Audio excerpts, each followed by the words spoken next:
And the memory of 9/11. And this scene taking place in every stadium. Members of the 5th Special Forces Green Beret and 101st Airborne that served in Afghanistan.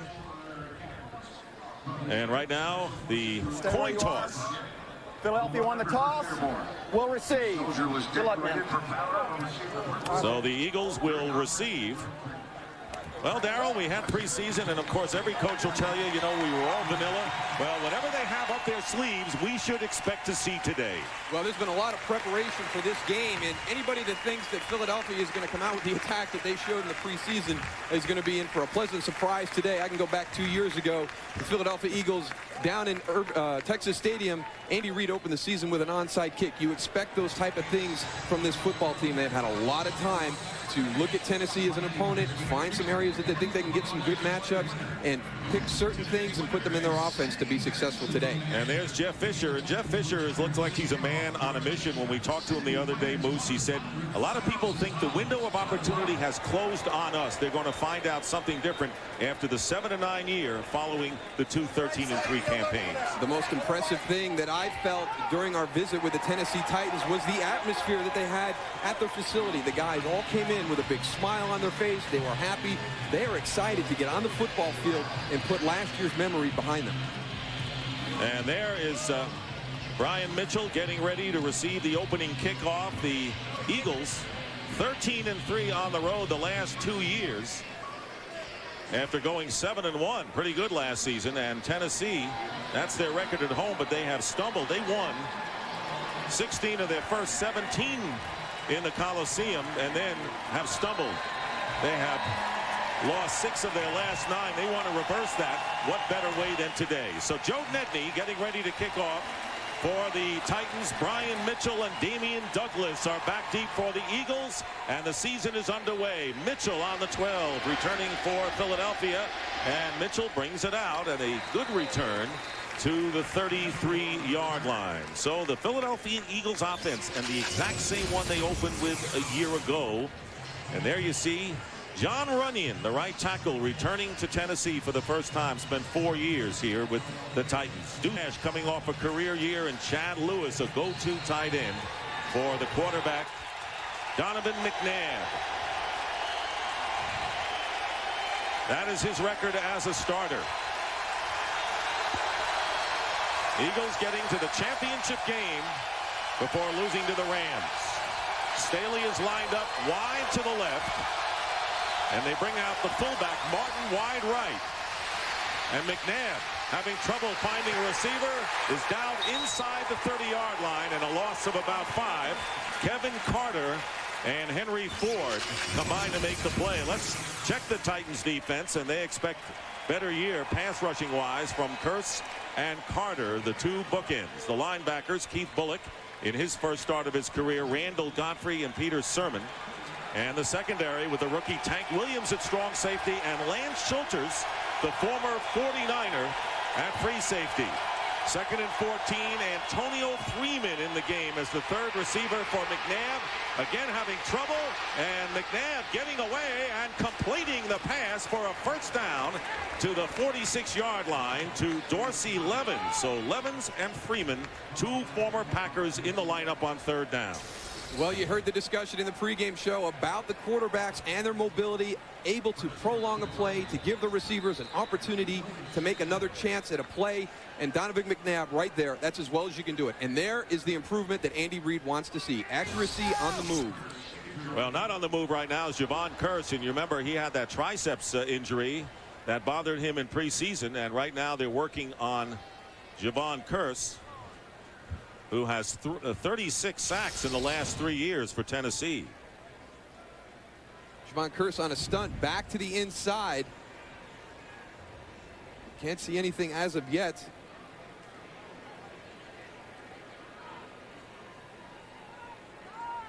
He is actually right there on the play, almost making the play on Donovan McNab. Is it right there when he lands? It looks like it could be right there as he landed on his own player. You can see him going down right there. There's Javon. He's starting to take a look.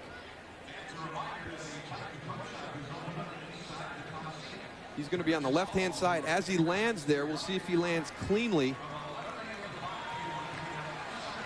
And Curse is going to have to come off, and he is very upset, throwing his helmet as he has come off an early serious blow to the Tennessee Titans defense.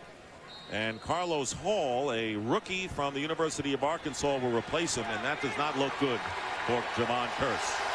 16-yard pickup, giving the Eagles a first down on their 46. Dorsey Levens is the lone back, and Levens getting the carry. No gain on the play. Kevin Carter coming up to make the tackle.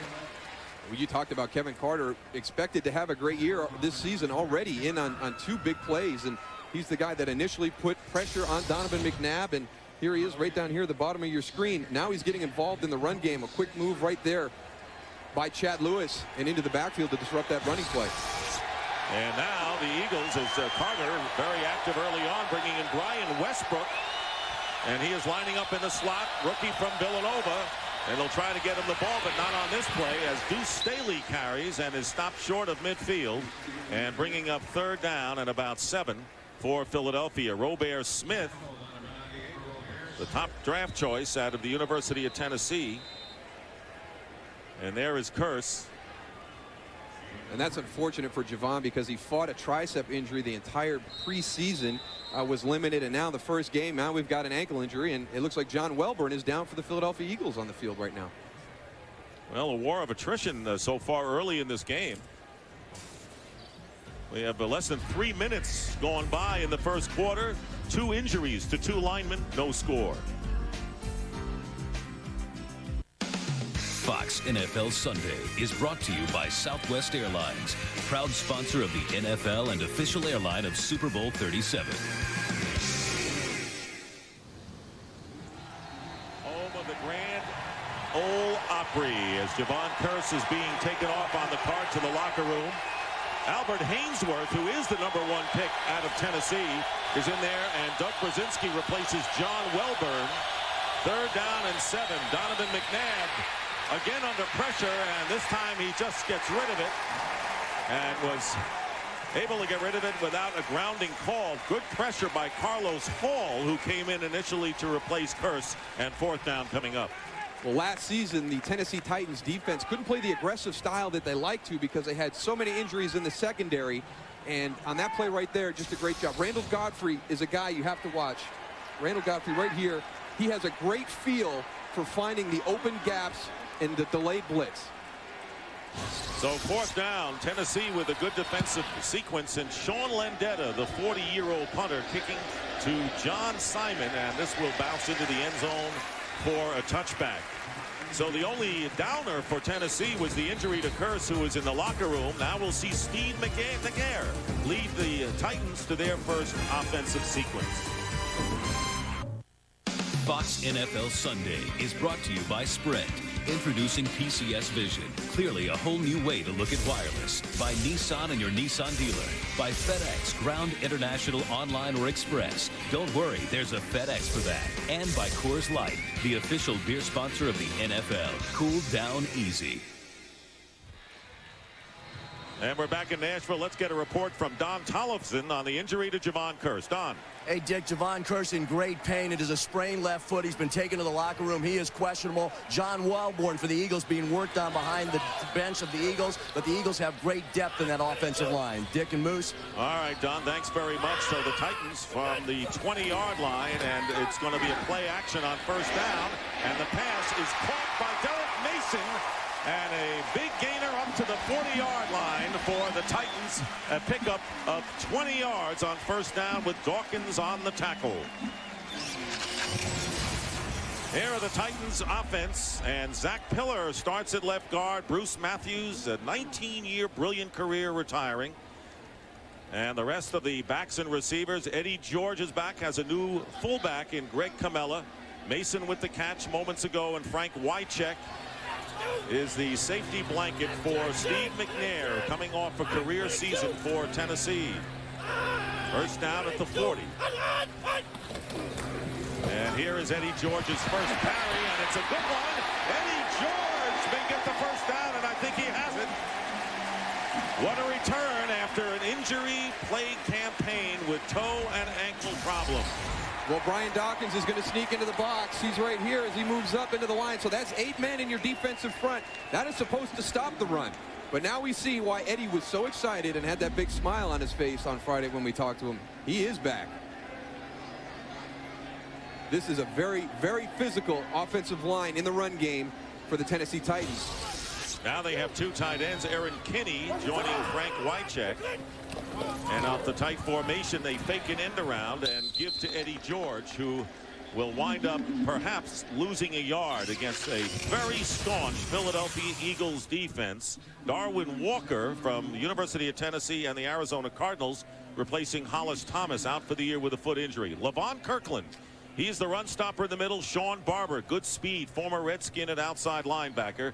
And the secondary, Al Harris, starting in place of Troy Vincent and switching sides with the other cornerback, Bobby Taylor. Now John Simon, the rookie from Louisiana Tech and a spark plug in camp, is in there now, and they're looking for Simon, and they've got him on the quick catch, and Simon getting to the Eagles' 44-yard line, tackled by Al Harris. So they get him in action early, Moose. Well, he had such a great preseason that he forced the Tennessee Titans to create a package for him, and they're going to get him outside. They want to find out how the Philadelphia Eagles are going to match up with him. Will they send a linebacker out? Will they bring out a safety? And there you see Jim Johnston. That is going to be one of the problems that this new offense is going to pose to that defense.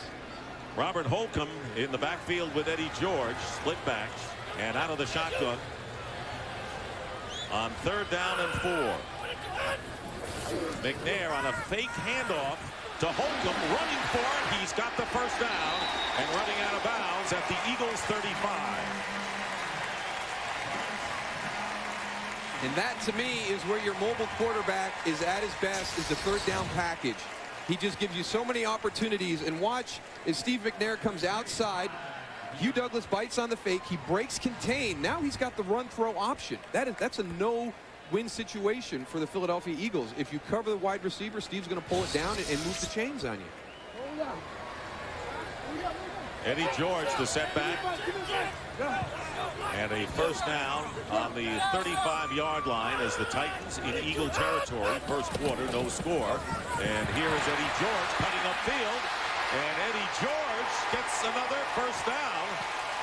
Pretty close to it at the 25-yard line, with Dawkins and the linebacker Carlos Emmons and the Soldiers appreciating the Titans. That's what George did last year.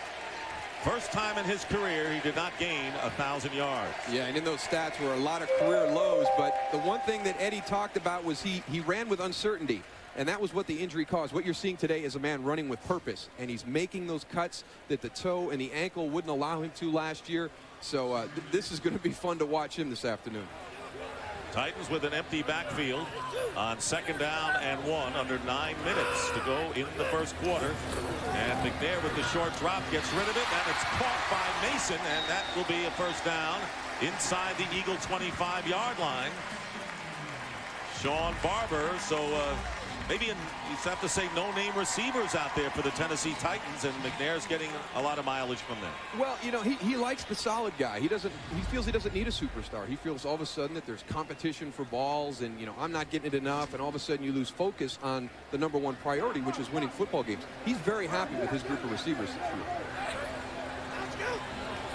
First down for the Tennessee Titans on the 20-yard line of the Eagles, already in field goal range.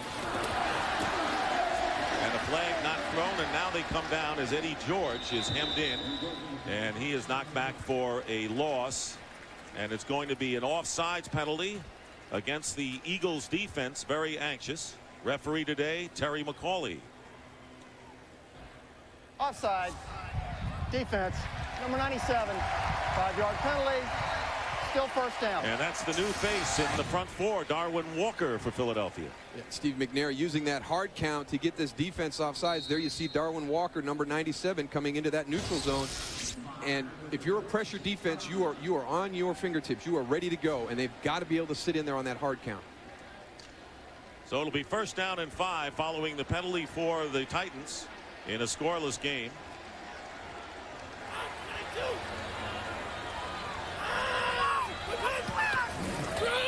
And this time they fake it to George, and McNair looking to throw, and he's got Eddie George. And he's got a first down and a touchdown for Tennessee. Welcome back, number 27. I mean, he played last year, but he wasn't himself. No, absolutely not. And that was a cut that Eddie George could not make last year. He catches a flat pass. He's running to the sideline. He makes the hard plant, cuts back inside 2 defenders, and gets into the end zone. He talked about running with uncertainty. He talked about the mental part it had on him. You can see a difference in the way he's playing. And this is a matchup that they're going to need to exploit. This is Eddie George versus Levon Kirkland in the passing game. Levon Kirkland was brought in for his run-stopping ability. They don't want to get him matched up with Eddie George. And Joe Nedney with the extra point, and the Titans have taken a 7-0 lead. Eddie George gaining over 6 yards a carry and on the receiving end of a touchdown pass. Titans jump ahead of the Eagles, lead 7-0, and the greatest pennant race in recent history is underway. And when the dust clears, Fox is the place to see the postseason drama unfold. We've got all the action covered, starting with the division series, continuing through the dramatic ALCS and NLCS, culminating with the 2002 World Series, the baseball playoffs coming to Fox. Brian Mitchell returning for the Eagles. And Mitchell tackled at the 26-yard line by Mike Eccles. Eddie George spearheading the Titans' opening drive, resulting in a touchdown, and will return to the Coliseum in just a moment.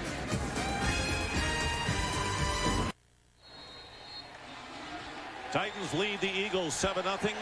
Dick Stockton, Daryl Johnston, Don Tollefson. John Welburn having his lower left leg x-rayed. Empty backfield, first down for Donovan McNab. Big rush, and it was Carter who came in, and no one to defend him. Todd Pinkston, the intended receiver downfield, bringing up second down. Well, what the Titans did was walk their linebackers up, draw the attention of the offensive line. You see him right there. That leaves Kevin Carter free on the outside. And fortunately for the Eagles, they had go routes on the outside, so Donovan had a place to go with the ball immediately. Right, he sure is living up to Coach Jeff Fisher's expectations. He's off to a great start this year. And Andy Reid sees his team trailing, and Deuce Staley is the running back. Second down and 10 from the 26-yard line, and it's a fake handoff to Staley. McNab has time, and he throws the out, and it's to Staley, and he is out of bounds. Tried to lunge for the first down and couldn't. Picked up about 7 with the linebacker Keith Bullock defending.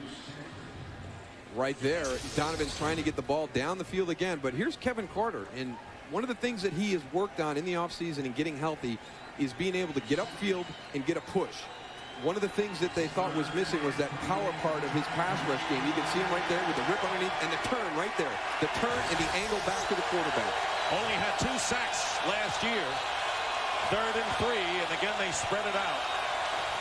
And McNab falling back had no chance. He tripped going back, and the pressure from Carlos Hall. So the 7th-round draft pick out of Arkansas, putting the pressure on. And they've got the linebackers walked up into the line of scrimmage. They're blocking down, and they're leaving the defensive end go free. Earlier it was Kevin Carter. This time it's Clarence Hall. They have got a blitz package right now that Philadelphia does not know how to pick up. Eagles are befuddled offensively. And they've got a little problem on the defensive end as well, as Sean Landetta kicking to the rookie John Simon. Simon on the 15. Landetta with a great kick. And at 40, he's as good as ever. It's a fumble, and it's picked up. And let's see, it's Brian Mitchell who picks it up on the fumble, and the Eagles get a huge break. Brian Mitchell on the rookie's fumble will find himself at the 6-yard line of Tennessee. This is a concern of Jeff Fisher's coming into this football game. He was worried about the sun, but he wasn't worried about ball security. You saw Brian Mitchell right there. He is such a veteran football player. John Simon was held up. He went and attacked the football. John Simon he's got to realize in the NFL, they come after the football. Watch right here. There goes Brian Mitchell. Steals it right out of his hands.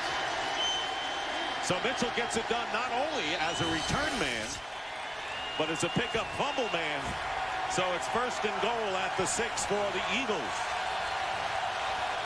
And maybe this is what the wake-up call that McNab and company need. McNab fires, and it's tipped away A great defensive play made that time by Tank Williams, the rookie from Stanford, on the pass intended for the tight end Chad Lewis. And on top of all of that, holding called against the Eagles.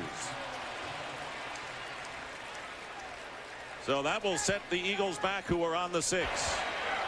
Holding. Offense. Number 22.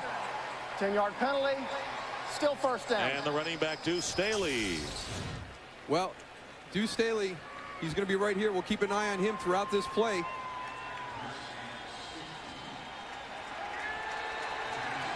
He comes out in the protection right there, takes him off his feet and to his back. Now, in the NFL, if you go to your back, they're going to call holding. I don't agree with that call. Looked like a takedown in wrestling. Swing pass to Dorsey Levens, and the Titans are right there. Nothing on the play. Randall Godfrey, your old teammate in Dallas, who has been banged up but still has some speed and savvy. Well, last season, another one of the Titans that was playing hurt. Randall Godfrey, a broken thumb.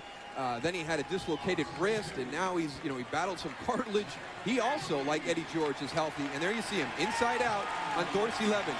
Randall's got great range sideline to sideline as a middle linebacker. So Levens brought down. Second down and goal, back on the 18. And Antonio Freeman in motion to the left. McNab up the middle, and the pass is caught for the touchdown to James Thrash. Coming off the career season, Thrash silences this Tennessee crowd with an 18-yard grab. And the turnover comes back to haunt the Titans. And it's now a 7-6 game. Well, they just put a hush on this crowd right now. A chance to really get back into this football game. What a well-thrown ball by Donovan McNab. Tank Williams actually in pretty good position on that throw. Donovan just put it into a place where only James Thrash could get to it. So David Akers, truly one of the outstanding kickers in the National Football League, looking to tie this game. And he does, with 5.5 minutes remaining in the first quarter. It's the opening weekend in the NFL, and the Eagles have come back to tie the Titans 7-7. Coming up next, the second part of our doubleheader. Marshall Faulk leads the Rams against Brian Griese and the Broncos. And the Rams finally get a chance to answer everybody's questions about what happened in the Super Bowl last year. It'll be interesting to see how they respond. I thought that was a team on the verge of a dynasty, but a couple of blown opportunities the last few years. They struggled in preseason, but that was preseason, as Akers preparing to kick off, and John Simon is back, and it is a onside kick. And the Eagles trying to go after it. So shades of the Dallas Cowboys of 2 years ago, and no signal yet. Well, I don't think the ball went 10 yards. Enough, yes. Now, if one of the Titans came in and touched it inside of the 10 yards, then it becomes live. So we'll have to see if there was a touch by the Titans before it got to the 10 yards, which would allow the Eagles to recover it. You know, you got to have the moxie to call that play, but you've also got to execute it, and that is something that they have probably practiced time and time again. And as you pointed out, Dick, they executed it 2 years ago in the opening kickoff down in Dallas, and just unfortunately their poor execution. Well, there's a penalty flag down, and here's the explanation from Terry McCauley. The ball was touched first by number 59 of the receiving team. The ball was then recovered legally by the kicking team. First down, Philadelphia. Wow, so the Philadelphia Eagles get the ball, and let's go back, as you mentioned, opening day 2000, the onside kick by David Akers against the Dallas Cowboys was recovered, and the Eagles won the game 41-14, and that sparked what was a turnaround year from the Eagles, who went from 5-11 to 11-5. And so David Akers gets it done again. Not quite the same, but Philadelphia has it on their 39. Yeah, he needed a little help from Peter Sermon on that one, but you see there at the surprise kick, 75%. Tennessee has challenged the ruling on the field that the ball was touched first. All right, Jeff Fisher says, wait a minute, and he is going to challenge to see whether the ball was touched. If it was not, then Tennessee would get the ball since it did not go 10 yards. Well, that's going to be the big key right there. Is it touched by number 59, Peter Sermon? Everybody's downfield blocking now. David is waiting to get the ball. You know, it's so hard to see. It's like a scrum in rugby right there. You know, they're coming up to knock David Akers out of the way so he can't recover it. You know, as we've talked about, just kind of a poorly executed play. The return team is down blocking. I think if Peter Sermon touched it, I think he was blocked into it by one of the Philadelphia Eagles.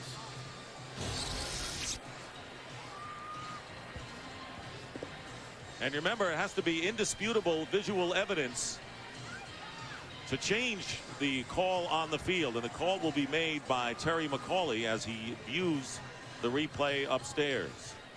So our first challenge of the season. He's on to the backup monitor because the first one that he went to didn't have any color on it. So we have a backup monitor on the field, so we might have a little bit longer delay here.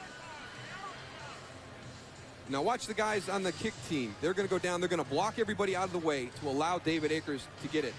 I don't think Peter Sermon touched that ball. I think he went over the top of it. You know, that's a judgment call by a player on the field. I'm sure that Jeff Fisher would like everybody away from it if the ball is short, but you don't know if it's going to get that additional roll. It was right at 9 yards. It has to travel those 10 yards, but that angle there, it looked as though Peter Sermon might have went over the top and not touched it. What do you need color? I don't understand that. I mean, you know, one team is wearing white, Tennessee, and the other team is wearing the dark shirts. In 1947, they didn't have color television. Or 46. I wouldn't remember that. Indisputable visual evidence. In other words, is there evidence on the replay to show that Peter Sermon did not touch the ball? That is really what issue here, at issue here. And this is the best angle that we've had so far. And Peter Sermon is going to come in from the left side of your screen. And let's try and see if he goes over the top right there. Because it looks as though number 58, Ike Reese, kind of falls in between Peter Sermon and the ball and kind of made like a little buffer so he couldn't touch that. So Tennessee looking sharp with Eddie George healthy, but special teams mistakes the last 2 times. John Simon unable to handle that kick, and the Eagles get a gift and eventually tie the game. And now all of a sudden, if Tennessee indeed touched the ball, giving the Eagles new life on their own 39 on the kickoff. And talk about news of injury. You heard from Don Tollefson on Javon Curse. The news is not good at all for left guard John Welburn, who suffered a fractured left fibula. So the Eagles, who have already lost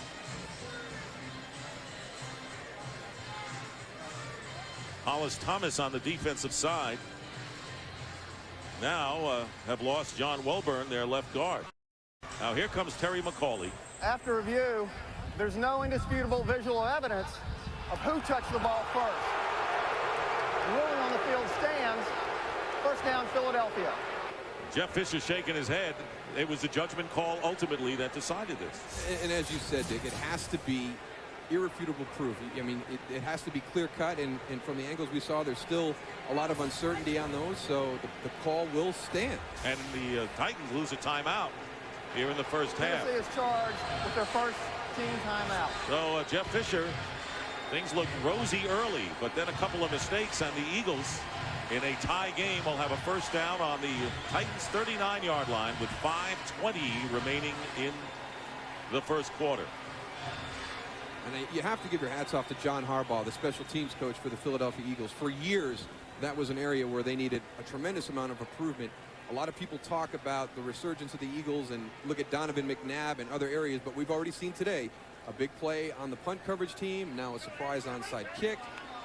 He was voted by his peers last year as the best special teams coach in the league, so that is an area that they have really, really upgraded themselves. Yeah, it was Rashard Cook, by the way, a very active, hard-hitting player who forced that fumble by Simon, enabling Brian Mitchell to recover. Brian Westbrook in the lineup, the rookie from Villanova, and a good-looking rookie at that, will get the handoff on first down, and there is the burst And Westbrook picking up nearly 8 yards on the play. Right now for a game break, let's return to James Brown in Los Angeles. Dick and Daryl, it was a breakout year for Marty Booker last year. Take a look here as it keeps it going. Jim Miller stepping up into the pocket, finding Booker for the touchdown. 7-3, Chicago over Minnesota. And Arizona, after Shane Matthews' turnover, capitalizes on this keeper by the Snake. It is now 10-3 Arizona over Washington. Back to Dick and Daryl. All right, thank you very much, JB. Second down and 3. Dorsey Levens has come in the running back. A lot of heat, a lot of changes. And there's McNab, drills it, and Thrash holding on to make the catch and a first down to the Tennessee 40-yard line. Samari roll on the coverage of Thrash, who caught the Eagle touchdown moments ago. And right there, that's an audible by Donovan McNab. Here comes James Thrash in on the inside route. What a well-thrown ball right there by Donovan McNab. He really had to fit that one into some tight quarters, and he audibled to that play.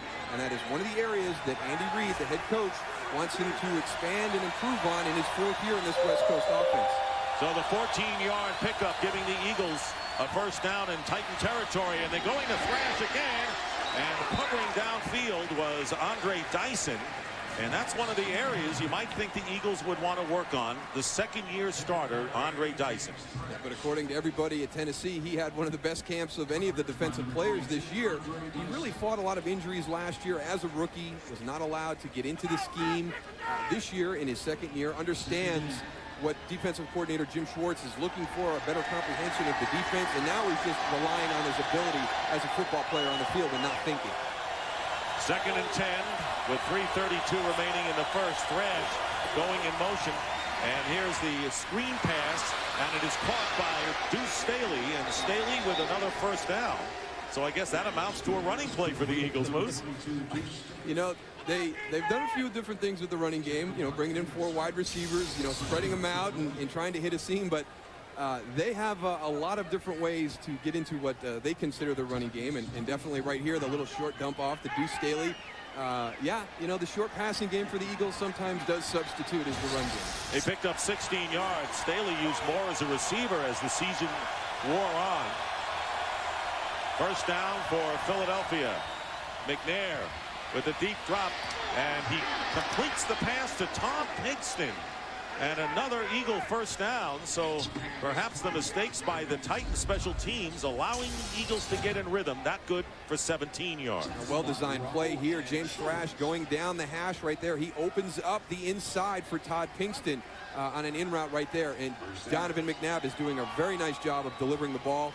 And this offensive line, you can question what they do in the run game, but they are very good at pass protection. Doug Brzezinski, of course, in there for Welburn, who suffered a fractured fibula. First and goal at the 7. The flip inside to Deuce Staley. Touchdown, Eagles. So the shuffle pass. McNab to Deuce Staley, and the Eagles have taken a 13-7 lead. Well, Andy Reid was not kidding when he said that they will not be vanilla in the opener. Right here, the little shovel pass to Deuce Staley. Well, they just baited Peter Sermon to come right to Donovan McNab, and he just flipped it underneath to Deuce Staley, and he almost goes in untouched. So the Eagles coming back from that 7-0 deficit, and David Akers for the extra point. Eagles were 7-1 on the road last year, and they have taken a 14-7 lead in their opener here. And when you go on the road and you take the lead in the first quarter, you can silence what was a rabid crowd early on. That's what Philly has done. And the Eagles scoring drive, 6 plays, 61 yards. They got the break when Sermon had touched the ball on the kickoff. McNab was 4 for 5 on the drive for 54 yards. And Deuce Staley capping it with a 7-yard touchdown reception. Simon is back, and David Akers will kick off for Philadelphia. And a solemn crowd right now. Here's Simon at the goal line returning. He's got good speed, and Simon gets to the 22-yard line as flags fly from upfield.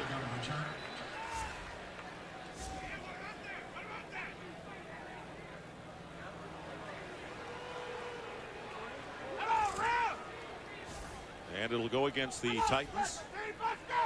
During return, holding, receiving team, Number 84, 10-yard penalty, first down. So Shad Meyer holding on the play, and Steve McNair will now have half to the distance to the goal. Start after the half the distance marked off at the 10-yard line against this Philadelphia defense.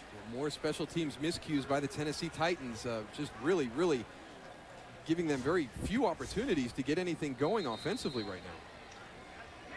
Putting them in a hole, Moose, after the Titans looked so impressively on both sides of the ball.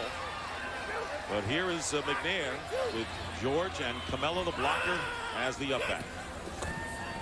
Eddie George looking for running room, going wide, and down he goes. And Corey Simon penetrating nicely in the Titan backfield, and a loss on the play. 4 yards. Corey Simon just beats Gennaro DiNapoli right across his face and gets a field. Look at the size of that guy's thighs.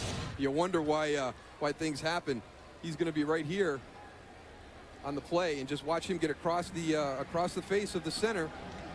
They lose the fullback back inside, and Eddie's got nowhere to run. So things go from bad to worse for the Titans. Second down and 14. And going in motion is Greg Camella.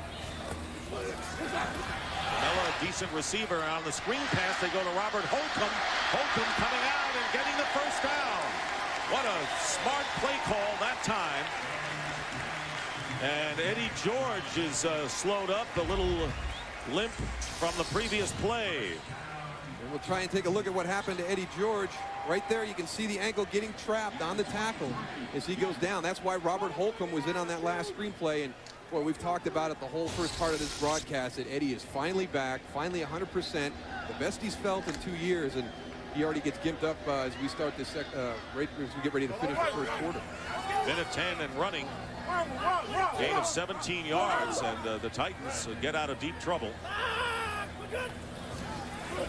McNair with the empty backfield and going up the middle, and the pass is caught by the big backup tight end Aaron Kinney. And somebody loses a shoe in the process, and Kinney giving the Titans a first down at the 48-yard line, a pickup of 25.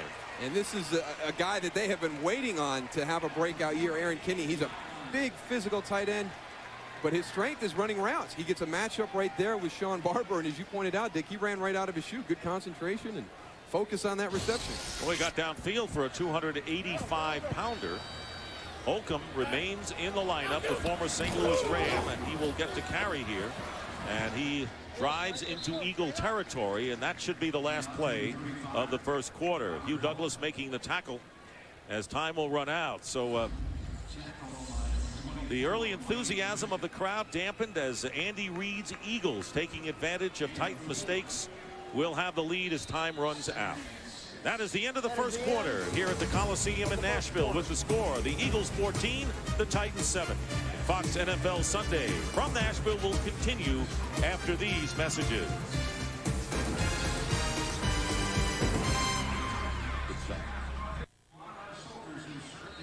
We begin the second quarter. The Eagles in front of the Titans 14-7.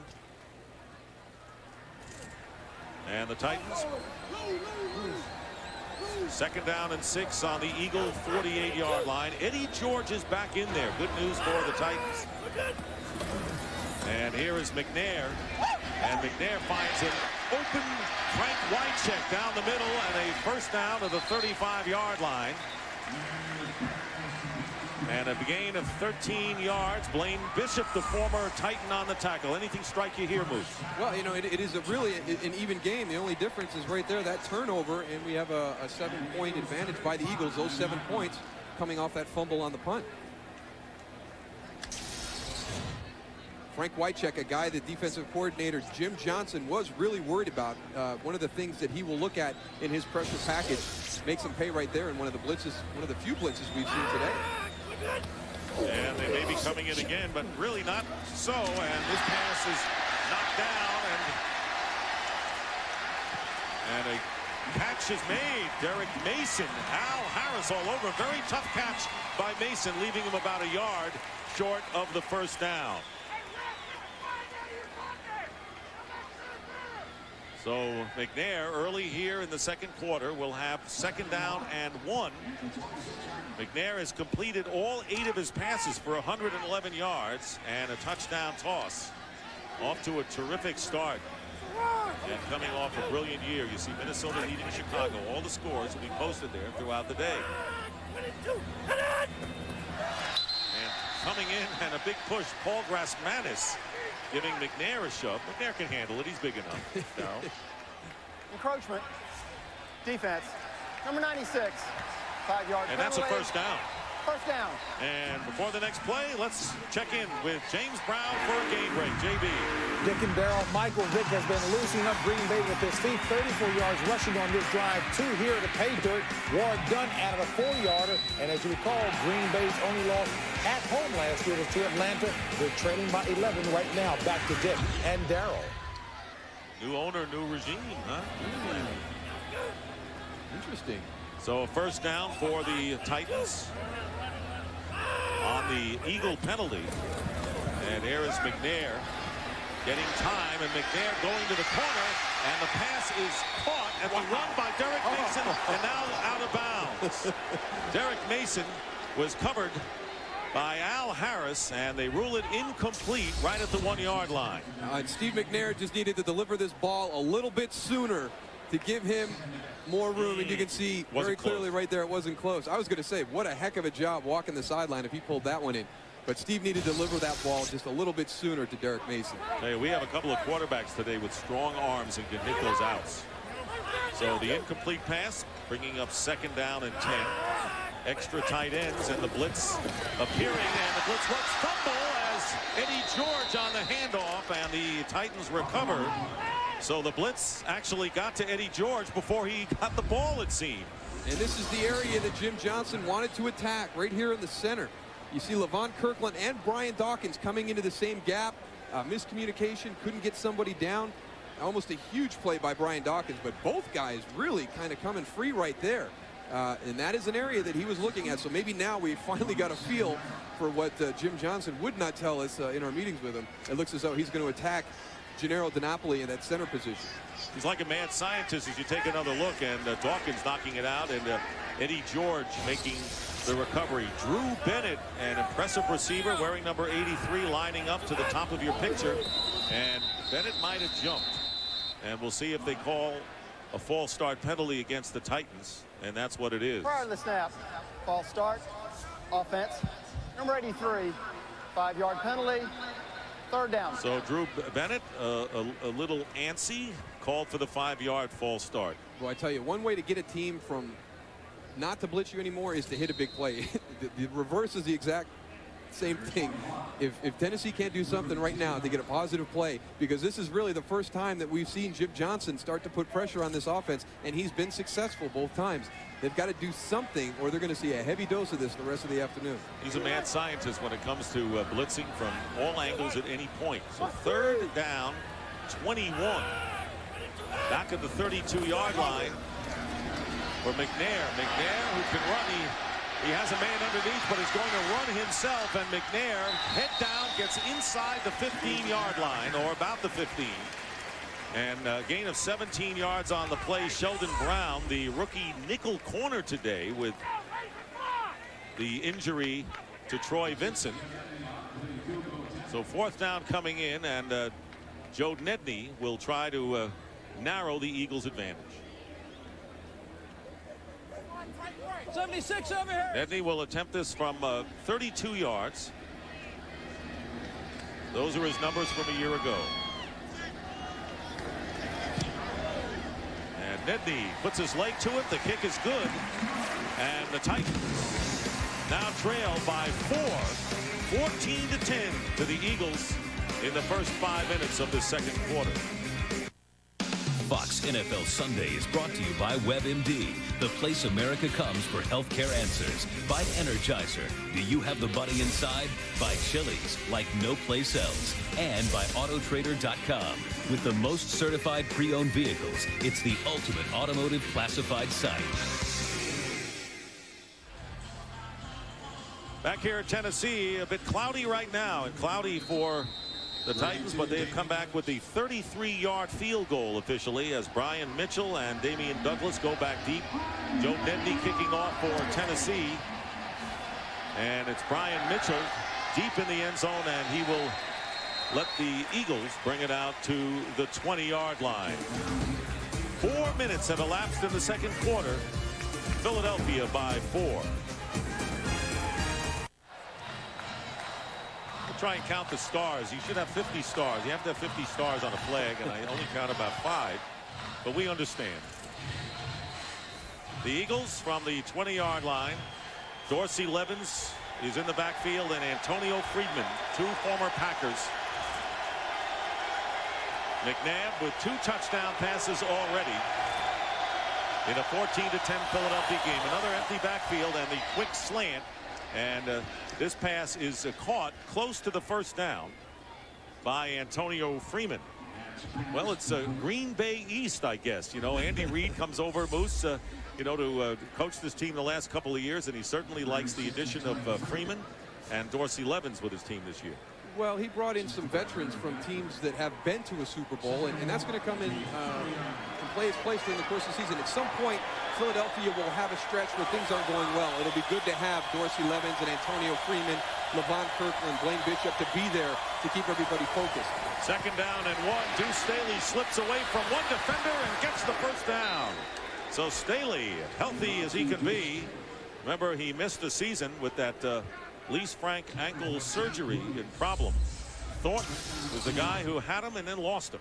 He's tackled in the backfield for a loss. And this is the thing about Deuce Staley. This is his second year return from the injury.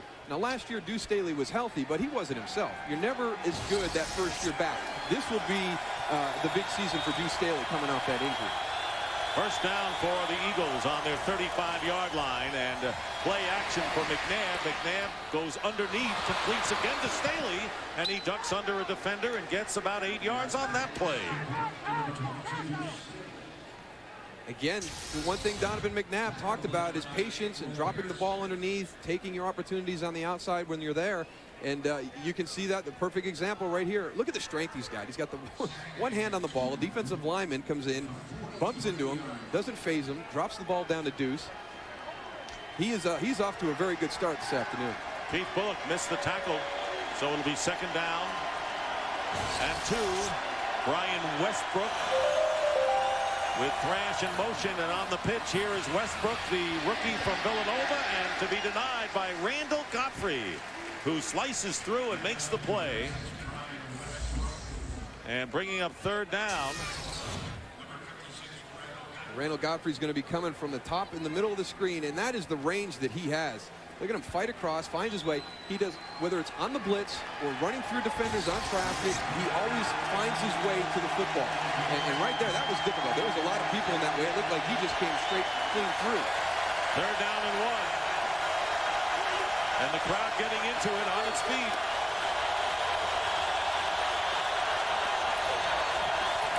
Fake a handoff, and McNab to Lewis, and he holds onto it for the first down. Chad Lewis.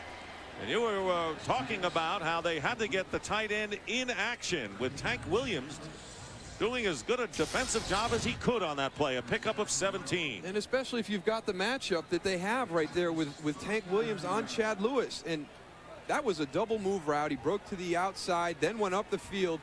And this is a guy that they've definitely got to get back into the offense. And that's why Todd Pinkston and James Thrash and Antonio Freeman have got to have big seasons outside so they can free him up in the middle.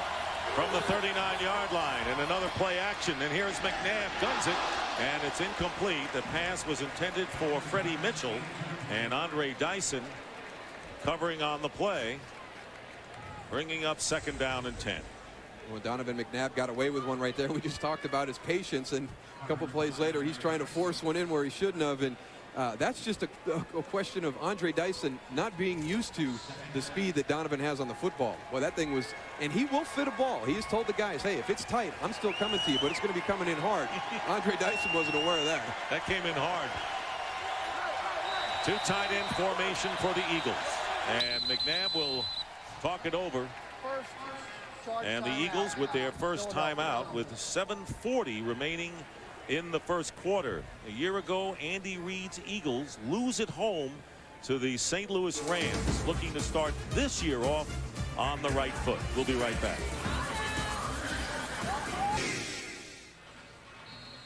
14-10 Philadelphia. Talking to Andy Reid yesterday, Moose, he said the two things I'm concerned with, noise and the heat, especially the heat. Yeah, and they've got the dark green jerseys on, and they've gone back to a previous opener down in Dallas. They've got the pickle juice back on the sidelines for the Philadelphia Eagles to help them recover. Never quite tried that yet. Second down and 10, and hit from behind by Carlos Hall. So Carlos Hall having to play with the injured Javon Curse, who suffered a sprained foot, is coming up big here. Carlos Hall coming from the bottom, working on Trey Thomas. He gets upfield on him right away and does a nice job right here of turning. I don't know how Donovan McNab held on to that football. That is just incredible strength in his hands. And a loss on the play of 6 yards, so it'll be third down and 16. The Eagles on the Tennessee 44. And McNab on the run, drills it, and the pass caught by Antonio Freeman. And that's the first time that McNab and Freeman have hooked up. They did not in the preseason, and they do here to the tune of 31 yards and an Eagle first down inside the Titan 15. Well, you know, it's kind of hard because this is a chemistry that needs to be built over time. Antonio's going to be working the slot, but what happens is when the play breaks down and the quarterback scrambles, you'll develop a feel with reps. But as you pointed out, they didn't get a chance to work together in the preseason, and that is very promising for the Eagles to have that feel of where you're going to go to get open and how to deliver the ball. Freeman with 7 solid years in Green Bay and a first down. McNab trying to take off, and he's going to fire it down, and the crowd is yelling for a grounding call, but this is one of the new rules this year where you're allowed to throw the ball at the feet. But an eligible receiver has to be in the direction and vicinity of the attempted pass. So it looks as though they're marking it where he was, saying he was down. Kevin Carter and the rookie Albert Hainsworth. Defensive player. And they adjust the play clock now with clock running. Let's see it again. Now, I think they're saying that Donovan McNab was down or in the grass before he was able to throw that ball. Obviously, he's not. He's down now. He's down and out almost. Well, he's been sacked twice, but it's the hits and the hurries that also bother you. Second down and 18. And McNab and the pass throw behind Freeman, but he makes the catch. Antonio Freeman, and what an inside threat he's going to be. And Andy Reid said maybe the greatest third down slot receiver he's ever seen. What a fantastic catch this is. He's moving to his right, and the ball comes in on the back left shoulder. You don't teach people that. That's just skills that a guy has. A 14-yard gain. How about his credentials in a 7-year career? 57 touchdown catches. Maybe they're looking for him here. Third down and 4 on the Titans' 7-yard line. And McNab drills it, and the pass in the end zone, touchdown, and it's Chad Lewis.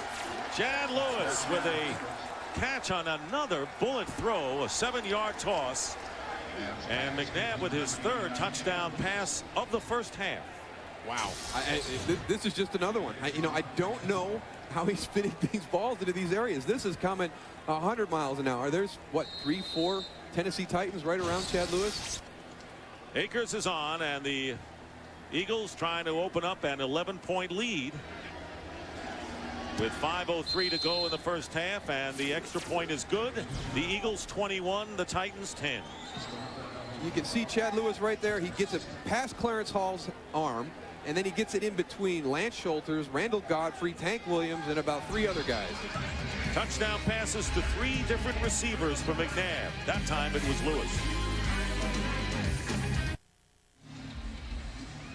Philadelphia Eagles opening up a 21-10 lead over the Tennessee Titans with 5:03 to go. Donovan McNab to Chad Lewis, 7 yards. McNab was 6 of 7 on that scoring drive as the Eagles went 80 yards. John Simon ready to receive the kick from David Akers, and coming up to meet it is Simon at the 7. Simon looking for an opening, and it closes quickly at the 25. Now on this play, here's Chad Lewis. He's going to catch it. Here's Randall Godfrey. I want you to watch Randall. When Donovan McNab steps to his right to buy himself a little time, watch Randall step to his left right there. That gives you that little throwing lane that he was able to fit the ball into Chad Lewis with. So Chad Lewis, who according to the Eagles has improved his run blocking. We always knew, of course, that he was an outstanding receiver. The Eagles have a good thing going here when you look at the fact that they have won their last 20 games when they have scored 21 points or more. First down at the 25-yard line. Kevin Dyson in motion with 2 tight ends. The fake handoff, and here is McNair, and the flag is down. Eddie George on the reception, and George ridden out of bounds by Carlos Evans. It'll be a first down for Tennessee unless the flag goes against them, and it will. Right now, it's just Tennessee mistakes that are keeping them out of this football game. It's amazing that they find themselves down by 11 right now the way they have played. Holding. Offense. Number 72.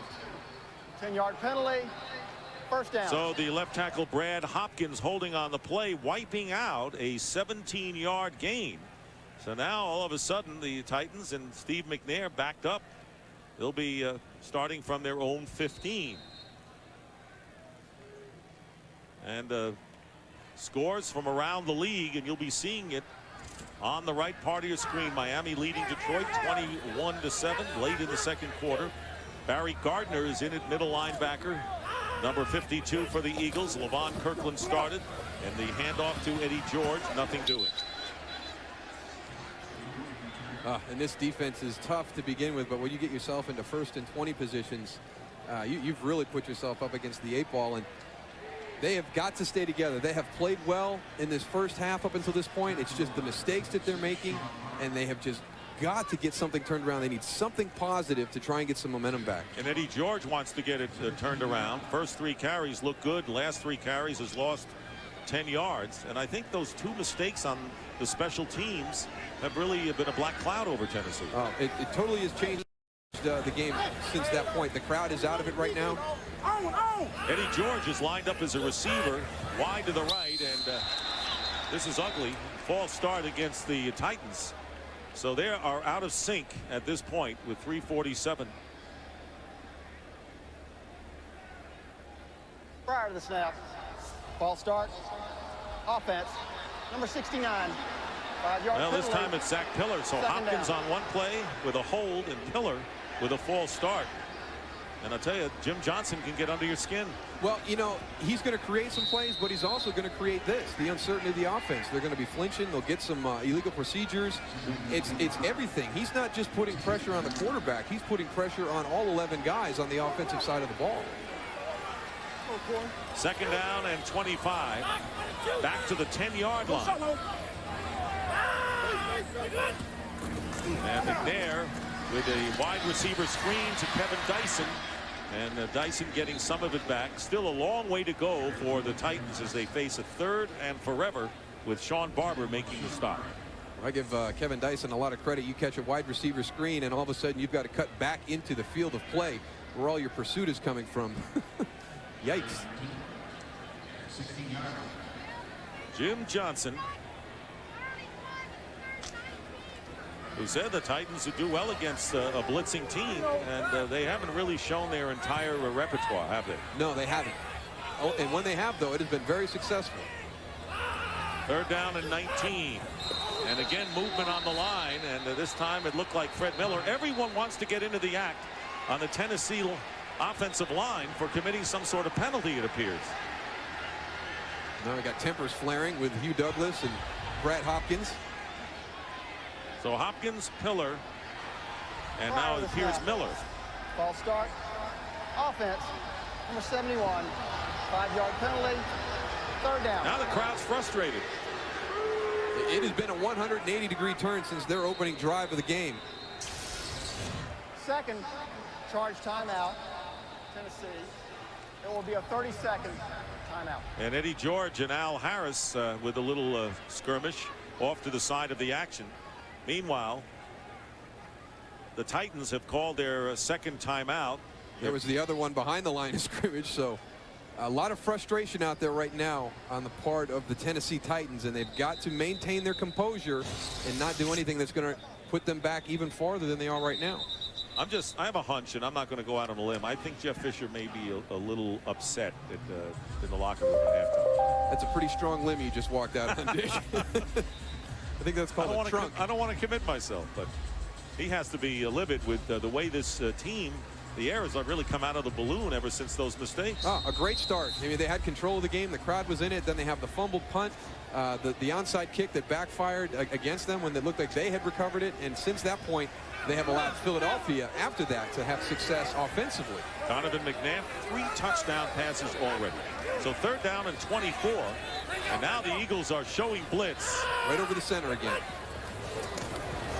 And they pull back somewhat and going deep downfield to Bennett, and just past his outstretched hands. Drew Bennett and Sheldon Brown forced to play the nickel corner today with Al Harris starting and Troy Vincent out, and they wanted to go deep to Bennett. Didn't go, and 4th down coming up for the Titans. Oh, and this is just overthrown right there. Drew Bennett, what a great job of running through the ball and then leaving your feet at the last possible second. He did everything he possibly could. Just a little bit overthrown by Steve McNair right there.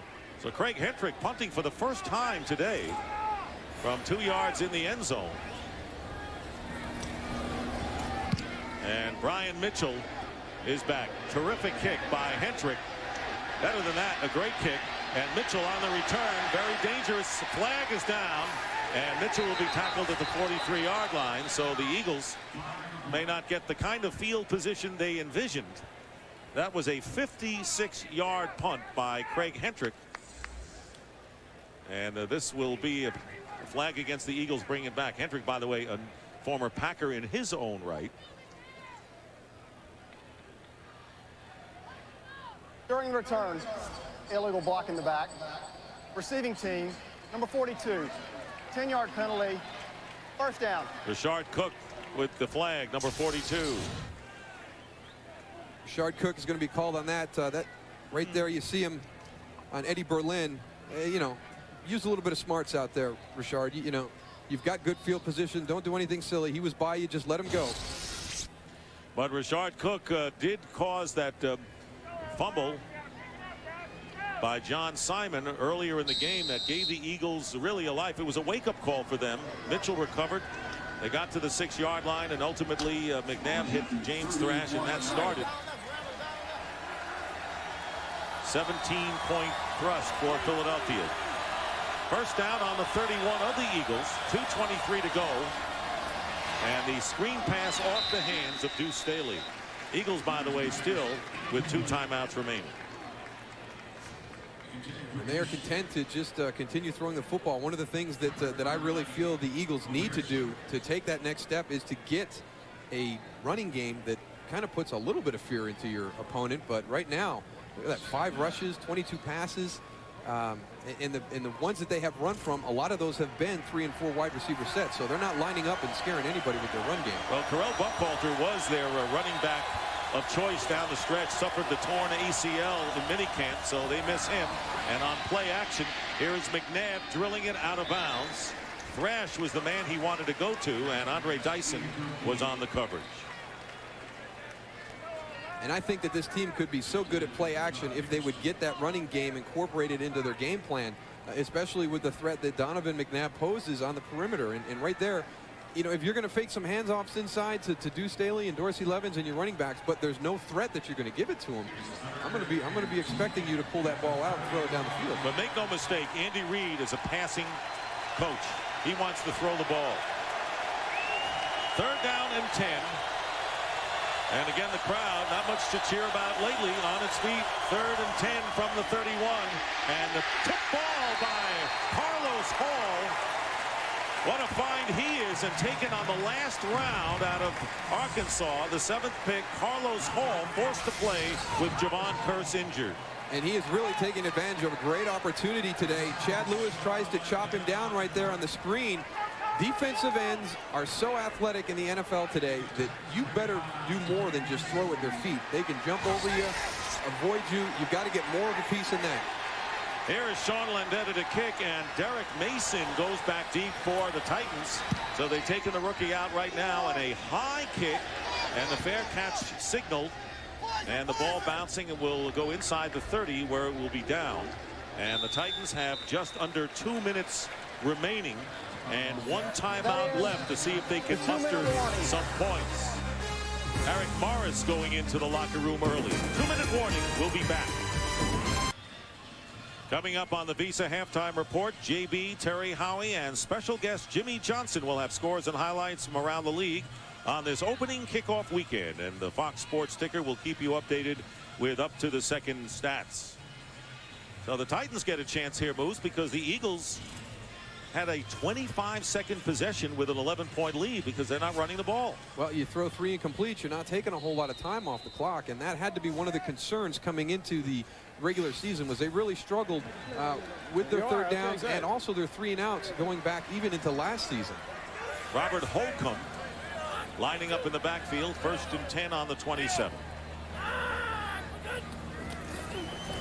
McNab, the blitz is on, and the screen pass to Holcomb, and Holcomb fumbles it, and the Eagles trying to get possession before it goes out of bounds. And they do. Philadelphia gets it back, and it's Sean Barber picking it up. Sean Barber on the recovery, so Holcomb fumbles after the screen pass reception. And Hugh Douglas comes all the way around, continues to play, and makes the tackle right there that forces the ball out. That is great hustle down the field. These guys are always moving to the football, and again, they are attacking the center of the line of scrimmage. That time, Sheldon Brown comes free. And on the hit, Robert Holcomb is still down on the field, so we'll have to check in and see how he's doing. He's the guy carrying the ball right here. Oh, Hugh Douglas, that's just a big man chasing you down from behind, putting a big hit on you. I'll tell you, as you see Holcomb being worked on the field, that Sean Barber did a good job after Andy Kalu was not able to corral the football. It very nearly went out of bounds, and Barber very alertly made the recovery. And Jeff Fisher is out to see them work on the left you don't leg. like to see that. Sometimes that means they looks like now they're stretching right now, but you don't like to see when they start testing the structural integrity of that knee. And there's a class act Donovan McNab coming over, checking on an opponent. That's why he's one of the most respected guys in the NFL, not only as a player but as a person. Well, you saw the graphic, so not only is Holcomb shaken up, but the turnover, 2nd of the game. Oh, it looks like they're looking at his hip, Dick. For Tennessee. And we'll take a timeout. Eagles get it back on the fumble, and Donovan McNab trying to add to the Eagle lead, starting from the 30, giving ground and firing it out of bounds. And a flag is down. And that penalty will go against the Tennessee Titans. John Thornton chasing Donovan McNab. Personal foul. Roughing a passer. Defense. Number 78. Extension of the arms. Roughing the passer. The call against John Thornton. 15-yard penalty. 1st down. Said something about the extension of the arm, so we'll see if he just gives him a big shove. It was a hard shove. Yeah. Well, you know what? That's one of the things that they watch on the field, and I agree with a lot of people. You know, you've got to let the guys play, but you also, as a player, have to know, especially with this crew, who is notorious for throwing a lot of flags, that you're going to call a very, very tight football game. Jeff Fisher is going crazy, but you know, one of the big priorities protecting the quarterback in this league.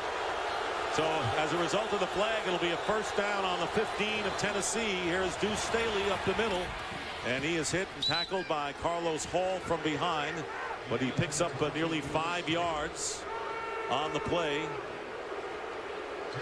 And so there is Holcomb, who was just helped off moments ago. And it looks as though as he gets tackled, watch his left leg right there. Gets tucked under him in an awkward spot. You can see it kind of folded up on him right there.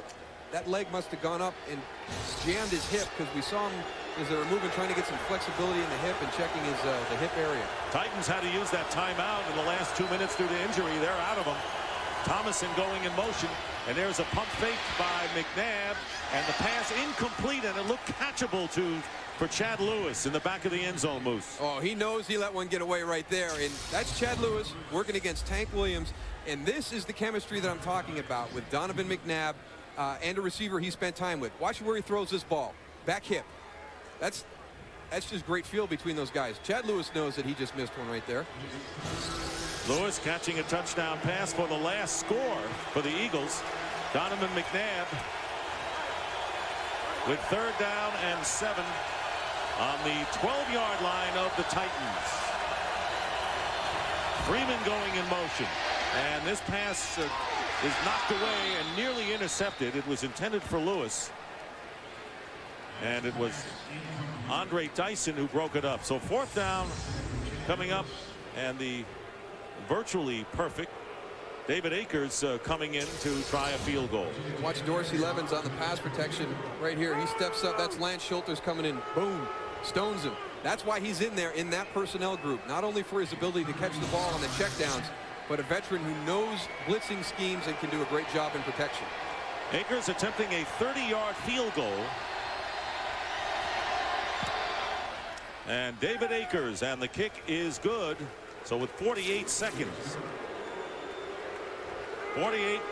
remaining in the first half, the Eagles now stretch their lead to 24-10. Well, Fox NFL Sunday returns next week when J.B. Terry and Howie welcome special guest John Elway. The future Hall of Famer will tell our guys who he thinks are the elite quarterbacks in the game today. It helps break down next week's games. It all starts at noon next week. Noon Eastern, 9 Pacific, followed by exciting NFL action, as most of you will see. The Giants take on the Rams. And that's going to be very interesting to get a player of John Elway's caliber's views on what the quarterback position has become in today's NFL game. And we saw a lot of that on the pregame show about the pocket passer versus the new generation mobile quarterback. And that'd be a lot of fun to see what John has to say about that. And as we said, as you look at Steve McNair, it's very interesting to see what Jeff Fisher has to say about this first half, because the Eagles taking advantage of the second turnover, and there have been other mistakes as well by the Titans. John Simon going back deep. And all of a sudden, the Titans find themselves trailing these Eagles by 2 touchdowns, as Philadelphia getting 10 of them off of the turnovers. Yeah, and you play a good football team, the last thing you can do is have mistakes. And I know that they had a real great feel coming into this game, the Tennessee Titans, but you've still got to come out and not beat yourself, especially against a quality opponent. You got to execute. You got to play well. Tennessee did early, but they haven't for a while. And Akers will kick off. Simon going back deep.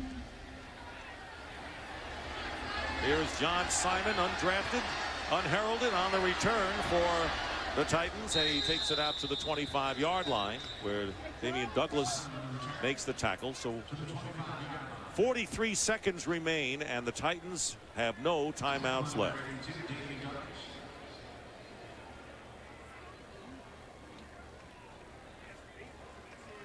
No timeouts left, and the way things have gone for the Tennessee Titans, especially on that last drive, Jeff Fisher might be content to just get into the locker room and try and regroup and not take a chance on another mistake happening.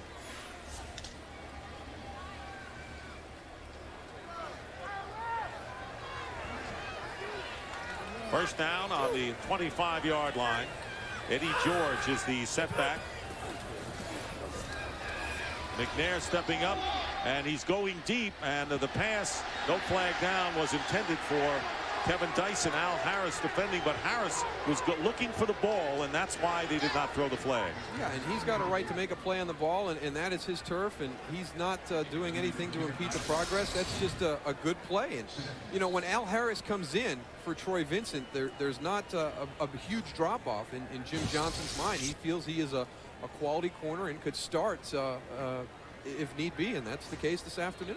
Vincent out because of that knee injury in practice on Thursday, and the rookie Sheldon Brown now in Harris's old spot as the nickel cornerback. Second down and 10. Eddie George looking for running room. And he gets about 5 yards with Derek Burgess making the play.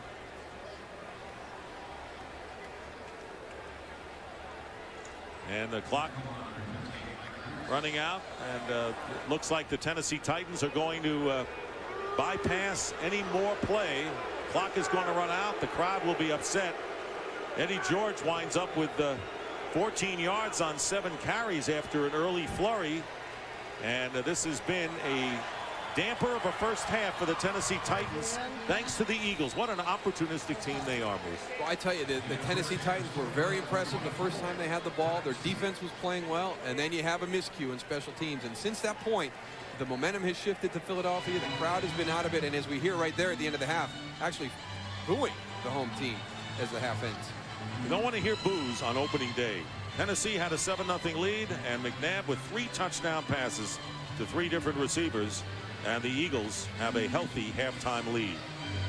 Right now, let's go down to the field to Don Tollefson. Thanks very much, Dick Stockton. We got Eagles head coach Andy Reid joining us. Andy, much like an opener 2 seasons ago in Dallas, special teams and pickle juice, a pretty good combination. Well, it is, Tolly. We've got to come back and play the second half aggressive and stay on top of it. You promised a very dramatic change in the offense from the preseason. That's certainly the case, and Antonio Freeman a huge part of that. Well, he is. We can't rest on it, though, Tully. You know how that goes in the National Football League. You got to stay on top of it, and we're going to do that this second half. Good luck in the second half, Coach. And, of course, Dick and Moose, I'll tell you, Antonio Freeman opened it up for a lot of the other guys on that Eagles offense. All right, thank you very much, Don. That's the end of the first half with the score, the Eagles 24, Tennessee 10. Fox NFL Sunday continues with a Visa halftime after these messages. Field position story, and it has been the Eagles getting the big advantage, starting from their own 45 on average, and Tennessee down to their own, back to their own 22 because of some penalties which have set them back. Very difficult to go 80 yards in the NFL on a consistent basis and score points, so they've got to do some things in this half to create better field position for themselves. McNair 10 of 13 for 117 yards and 1 touchdown pass in the first half.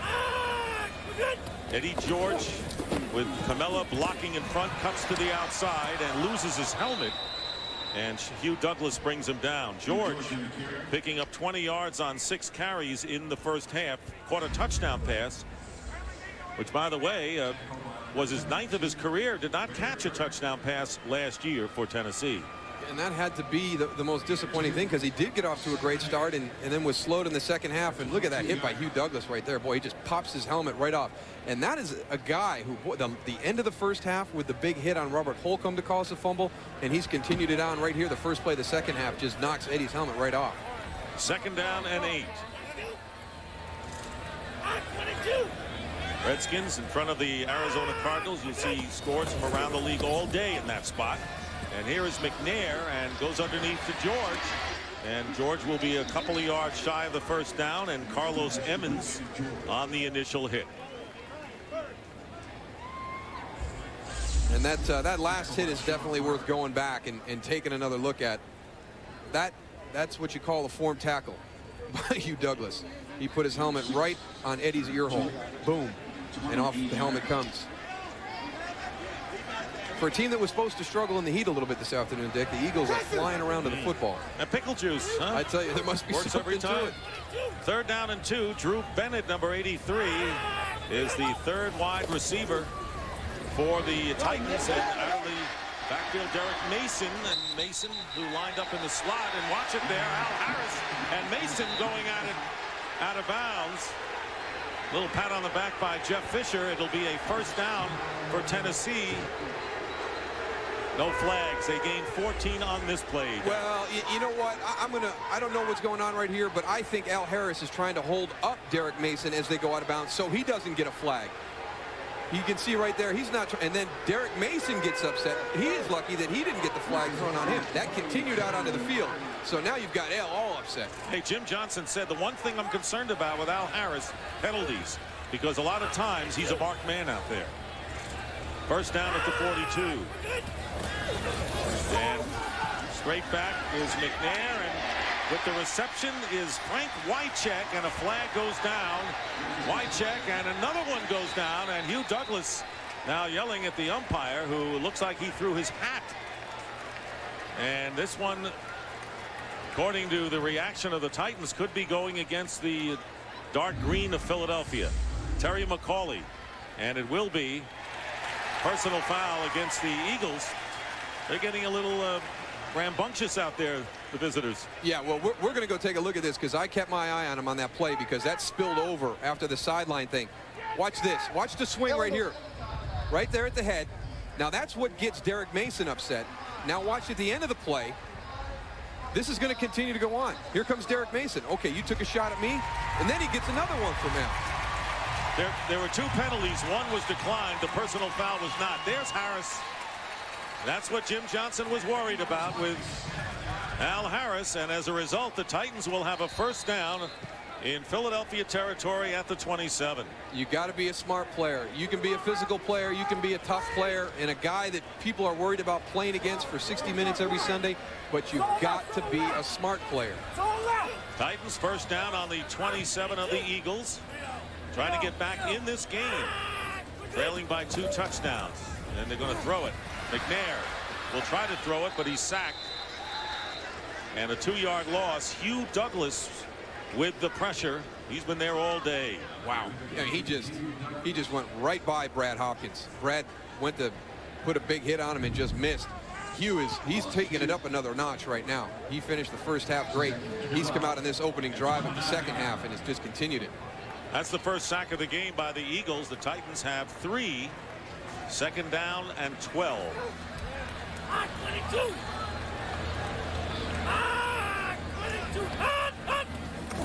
Pitch to Eddie George, trying to cut upfield and hemmed in, and it was Sean Barber. And the first one really that got to him was Paul Grassmanis, who had his foot, and then Barber came along later. And so it'll be third down, and again 12 coming up. Douglas a bit gimpy as he runs off the field, replaced by N.D. Kalu. He's got to be a little bit tired. He's been chasing everybody all over the field on this opening drive. Look at this Eagle defense, and they have a lead of 2 touchdowns. A very large hill to climb for anybody. McNair out of the shotgun, and here comes the blitz. McNair has to get rid of it in a hurry, and no flag is thrown. Kevin Dyson was bumped with the ball in the air. They could even say he had no chance to get the ball, or the defender was trying to make a play on the ball. In any event, it's fourth down. And what they're doing is they're bringing all their pressure in here in the middle, and not everybody is blocking down. On that play right there, Fred Miller's got to come down too. Turn the outside guy loose and come down inside and take Corey Simon. They're turning the inside guy loose. He's got a cleaner path to the quarterback. They've struggled with that blitz package all afternoon. So Joe Nedney trying to give the Titans a little life here. This will be a 47-yard attempt, and Nedney's kick, and it is good. Joe Nedney with his second field goal of the day for the Titans, and the Eagles lead now 24-13. Fox NFL Sunday is brought to you by Lexus and their passionate pursuit of perfection.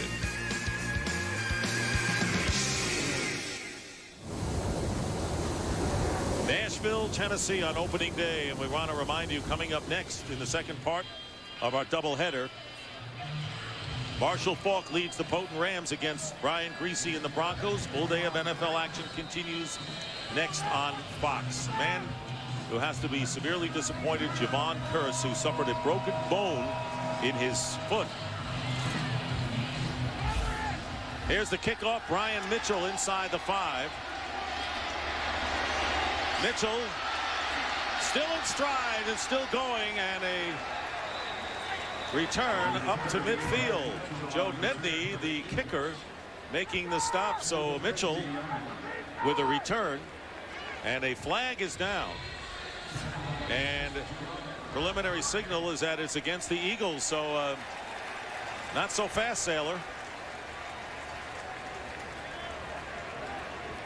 And what you had there, During return, holding Receiving team, number 58, 10-yard penalty. That's like Reese. First down. And that hurts. The reason that one came in late was he threw his beanbag instead of his flag. So a 46-yard kickoff return by Brian Mitchell is lost. And the Eagles will have it back on their 23. We'll be right back. The Eagles starting from their 23-yard line. They were up to midfield, and then came the penalty. 24-13, Philadelphia. Donovan McNab back in the pocket, loses it. Actually, it's intercepted by Lance Schulters. It was deflected as he let go of it. Schulters still on his feet. And the newcomer from the 49ers gives the Titans a break on the first turnover committed by the Eagles. He might have fumbled that, Dick. They're still down there fighting for the ball. That was a huge hit. That would be heartbreaking from the Tennessee side if he coughed it up after the interception, but it's going to be Tennessee ball. And it was Kevin Carter who really forced Donovan McNab. There you see, he hits him as he's in his throwing motion. Lance Schulters catches it, but watch at the end of this play, Chad Lewis. This is a great run back by Lance Schulters. I don't know how he stayed on his feet some of the time, but he's going to pay the price right at the end. You see right there, Donovan's concentrating downfield. He doesn't feel Kevin Carter coming in from his right side. So the Titans with a break. First down on the Eagle 22. Kevin Dyson in motion to the right. And out of the backfield is Greg Camella. And let's see if they rule a catch or incomplete. It's a catch and a fumble, and the Eagles get it back, and it's Sean Barber. So Greg Camella, the former Giant fullback, whose asset is as a receiver out of the backfield, fumbles after making the catch, and the Eagles alertly get it back to snuff out another Titan hope. Boy, it looked like they had the right play call. They threw it right into, oh, there's Blaine Bishop, the former Titan, too. Boy, he puts his helmet right on the football. Nothing Greg Camella is going to do there. That's not sloppy play. Look at Blaine Bishop, right on the football. And that's right, Dick. He was brought in here to add a little bit of a passing threat in the two-back formation, the standard formation. But oh, what a big turn of events right there. So the Eagles now with the ball again on their 19-yard line, and they hand off to Deuce Staley. And Staley may be a yard on the play. And right now, for a game break, let's check in with James Brown in Los Angeles. Dick and Daryl, you know the Skins trailed by 3 at the half. Boy, Spurrier come out in the second half. 2 scores. Here's his second one. A 43-yarder from Matthews to Rod Gardner. That strike now makes it 24-16. Washington on top. Back to Big Stockton and Daryl Johnston. All right, JB. So the Eagles are winning here. Washington winning there. 2 NFC East teams. Second down and 10. There goes Donovan audibling again. One of the things that Andy wanted to see him improve on this year. Dorsey Levens is the back, and the out pass incomplete off the hands of James Thrash. How many times can the Tennessee Titans go to the wall after mistakes? Getting a great opportunity there following the interception by Lance Schulters, and then on the very first play giving it back to the Eagles. Yeah, they come out, they have the opening drive where they get some points, gain a little bit of that momentum back, the big turnover, and then right back. And there you see the third down conversions.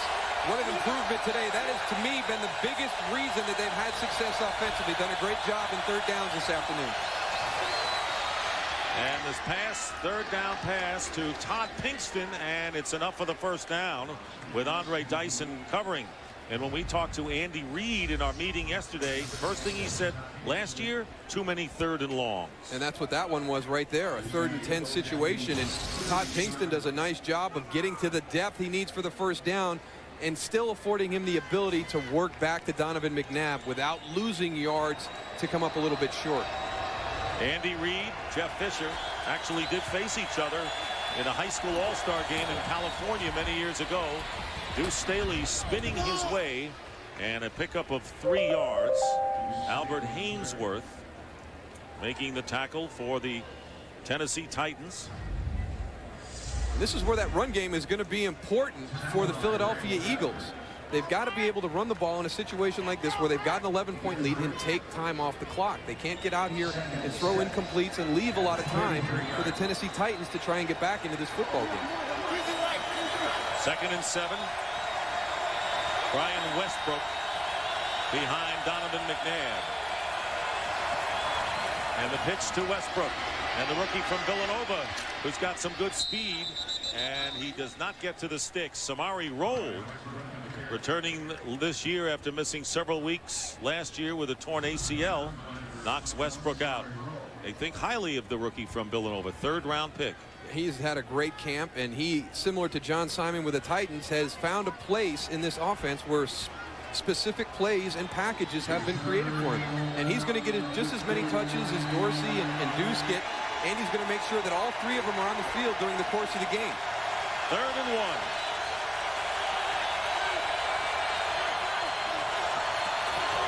Quarterback sneak, first down, Eagles to the 42 of Philadelphia with the clock winding down, 8 minutes remaining in the 3rd quarter.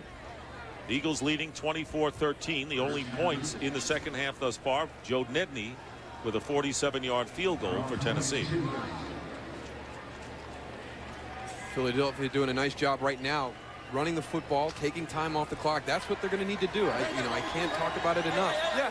That's an area to me that they really need to make a big leap in to reach the levels that they have set for themselves this season. They have 4 wide receivers, and they run the ball with Westbrook. And that was something that Andy Reid told us he wanted to do more of, is spread the defense with the 4 wide receivers and then run the ball. Yeah, he felt that the Titans were very, very good when you were in standard personnel, which is a fullback, tight end, and halfback, or even 2 running back sets and your 2 tight ends. He wanted to open things up, get the 3 wide receiver sets out there, and then try and create some lanes with some wide splits and some spread offense packages. Yet they've only rushed for 36 yards, passed for 174, but the scoreboard is in their favor.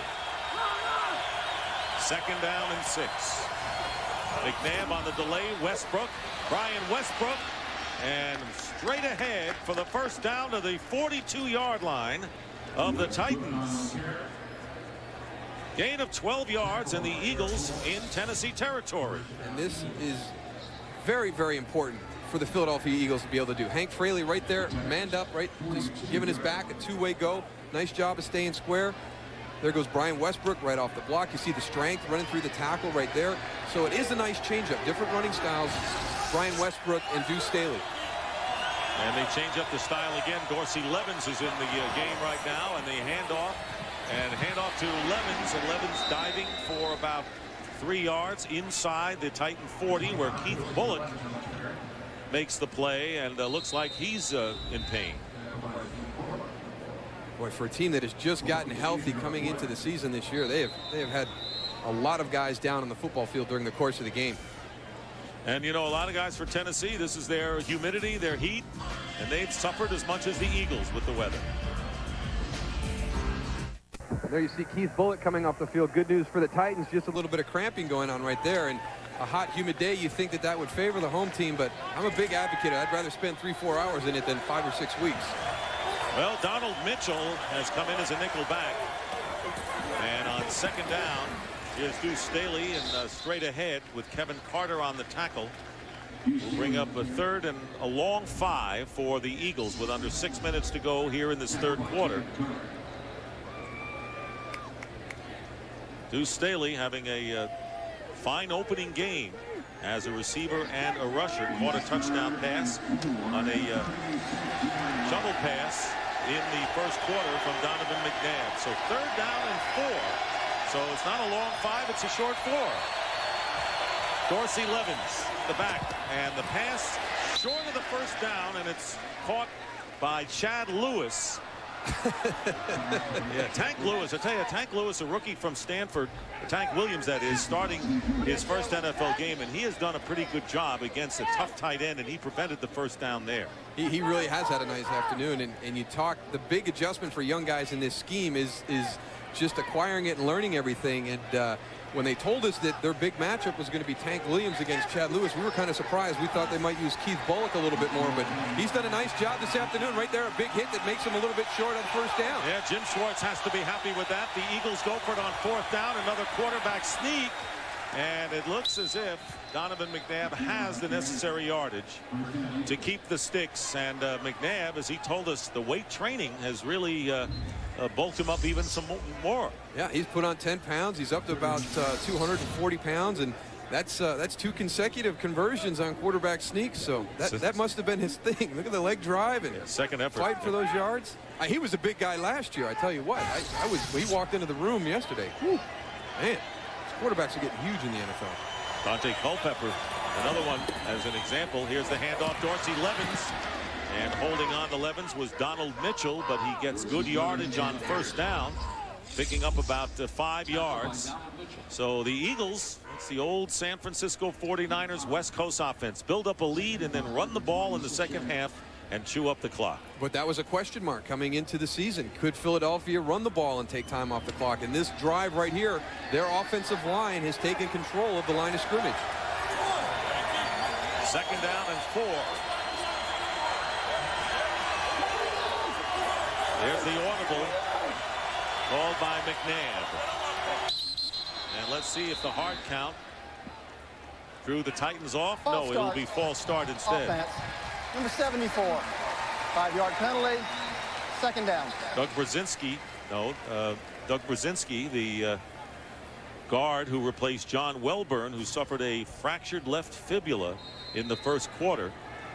So the 2 major injuries, Javon Curse with a broken bone in his foot, and Welburn.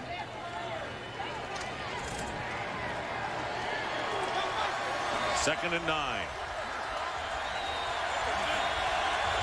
Packers and the Falcons in a shootout.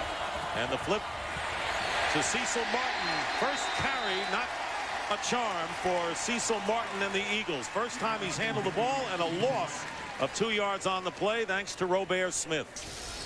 Yeah, and unfortunately Cecil might not get a whole lot of opportunities again, so that could be a statistic that stays there. But I like the thought behind the play. They motion Dorsey Levens out. You see him go right there.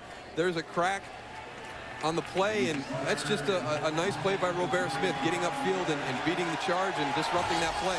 He actually lost 5 on the play, Moose, bringing up 3rd and 14 at the 35 of the Titans, who are showing blitz. And here they come, and McNab goes down at the 41-yard line. Lance Schulters on the safety blitz. Talk about turning the tables. The Tennessee Titans with the blitz and their 4th sack of McNab. And they're showing that they can bring a little bit of their own pressure, and right there he gets across Dorsey Levens' face. A little bit of hesitation by Dorsey. It's hard to tell. Here comes Lance creeping up into the box. And as Dorsey's got to see that. He lets him get right across his face. Excuse me, Moose. I was going to say, as a result of that, they knocked him out of field goal range, and so Sean Landeta will now have to punt. And Derek Mason back to return. Fair catch called for by Mason on the 14.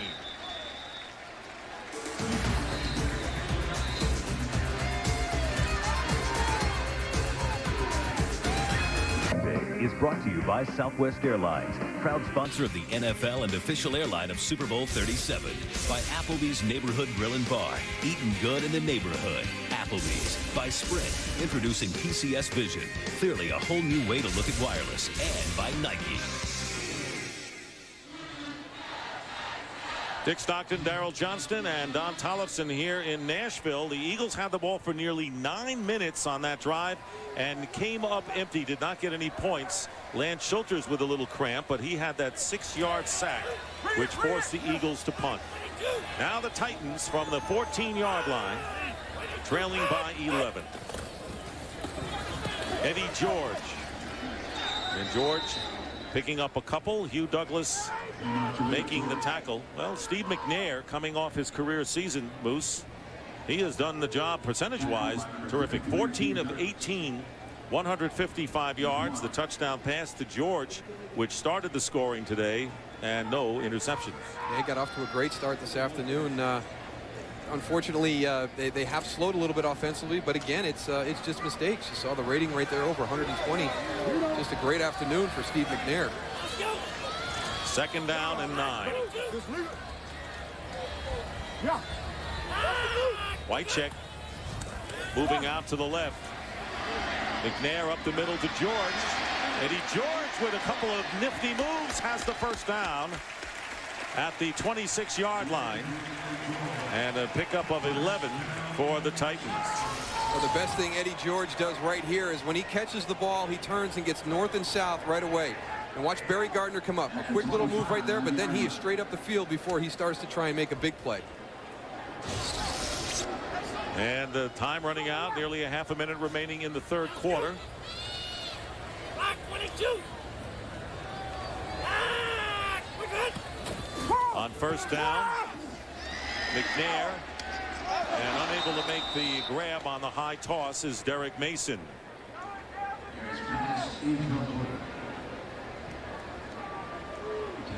Tennessee Titans next game against the Dallas Cowboys, and the Eagles will have a Monday night affair against the Washington Redskins a week from tomorrow night. He is not thinking about any of that stuff right now. And neither are we, for that matter. He is so focused on his job. It is amazing. And we are too. Surprising to see that little wry smile going in at halftime too. You don't usually get that from Coach Reed. Showing blitz, and there is McNair running away from it and fires, and it's intercepted. Picked off by Sean Barber. And McNair upset with himself. So here the Eagles losing Jeremiah Trotter to the Washington Redskins, signing Sean Barber, and Barber paying big dividends on opening day. Well, they lost Mike Caldwell last year, and that was a big loss. Corey Simon does a great job. Number 90 right there. He doesn't buy the fake. He forces Donovan to throw the ball when he didn't want to. Another Eagle break. We'll be back. Fourth turnover by the Titans, and the first interception of the game. Sean Barber giving the Eagles a first down on the 35 of Tennessee with 15 ticks remaining in the third quarter.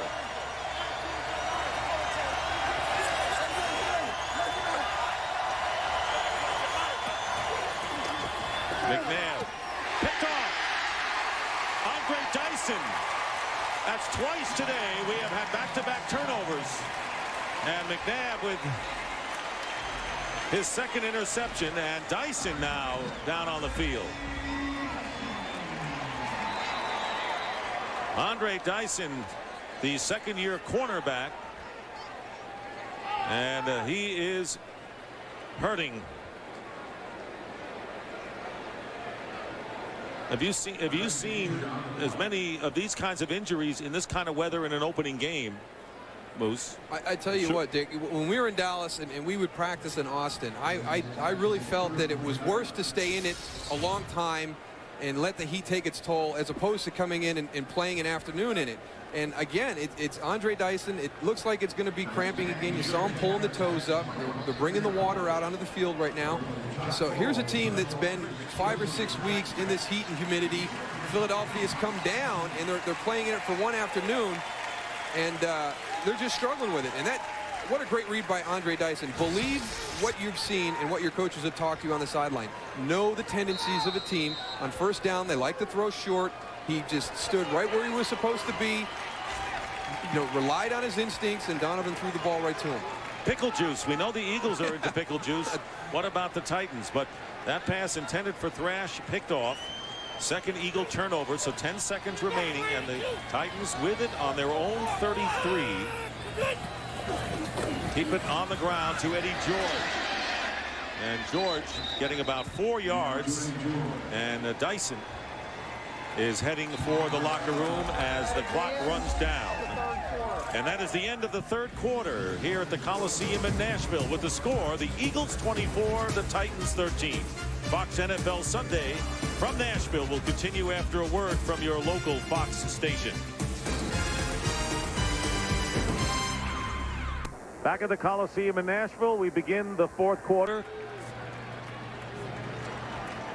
Tennessee Titans took a 7-0 lead, and there has been the scoring. Philadelphia shut out in the third, so an 11-point lead for the Eagles as we start the fourth quarter. Second down and 6. Steve McNair is going deep to Dyson, and it's intercepted by Al Harris, but a flag is down. Harris returning, and Harris goes out of bounds, crossing midfield, but the penalty marker thrown back at the 20.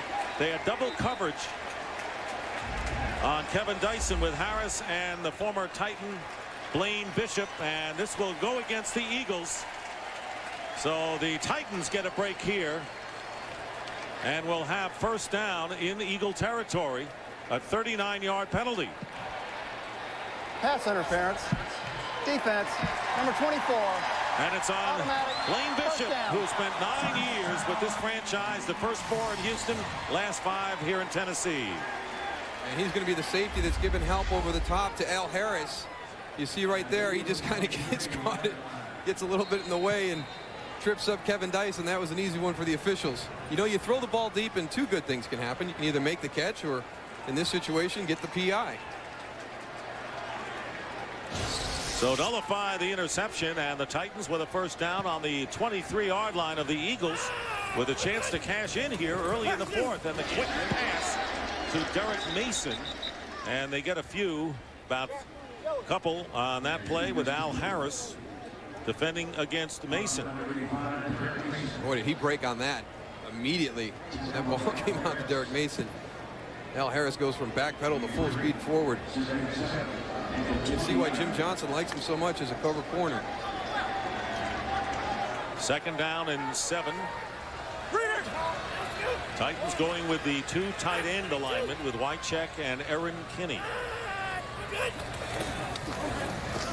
And the slant, caught, still on his feet, is Mason. And Mason is going to get close to the goal line. He's out of bounds inside the 5. So Mason, and it looks like he is slow getting up. A 17-yard gain, and the Titans will have first and goal. Well, Al Harris gets up in the press coverage. What a nice release by Derek Mason right there. And then he takes out Sean Barber. Look at Darwin Walker, number 97, coming all the way down the field after the pass rush. That's great hustle right there that probably prevents a touchdown. Watch Darwin Walker. Here he comes into your picture right there. Great hustle. That is terrific hustle for a guy that the Eagles hope would sustain for an entire game. So Derek Mason with 6 catches and 70 yards. And it'll be first and goal for the Titans on the Eagle 3-yard line. Well, the medics have been out as much as the kicking teams, I think, today for Tennessee.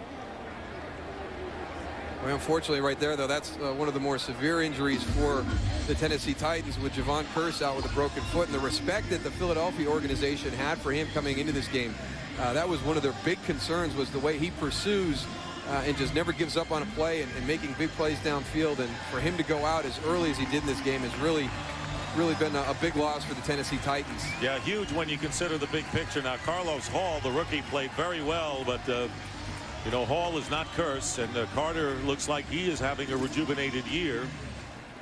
So the Tennessee Titans will have to go back a bit to the drawing board if this is a prolonged injury, which it could.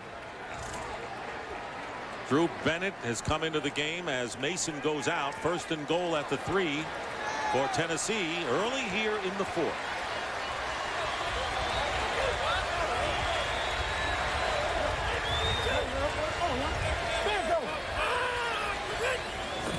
And McNab flips to Eddie George, and George gets hit and dropped. And Brian Dawkins was the first one to get him. Good play by Dawkins, forcing the line of scrimmage, bringing up second and goal after a gain of 1. Brian Dawkins coming off a well-deserved Pro Bowl visit last year. One of the best free safeties, not just in the NFC, but in the NFL. He can play up in the box as a linebacker. He can cover guys out of the slot. Just a great football player. Now the goal line team defensively comes in for Philadelphia. That includes Rashard Cook, number 42, who they're using in that place. Second and goal.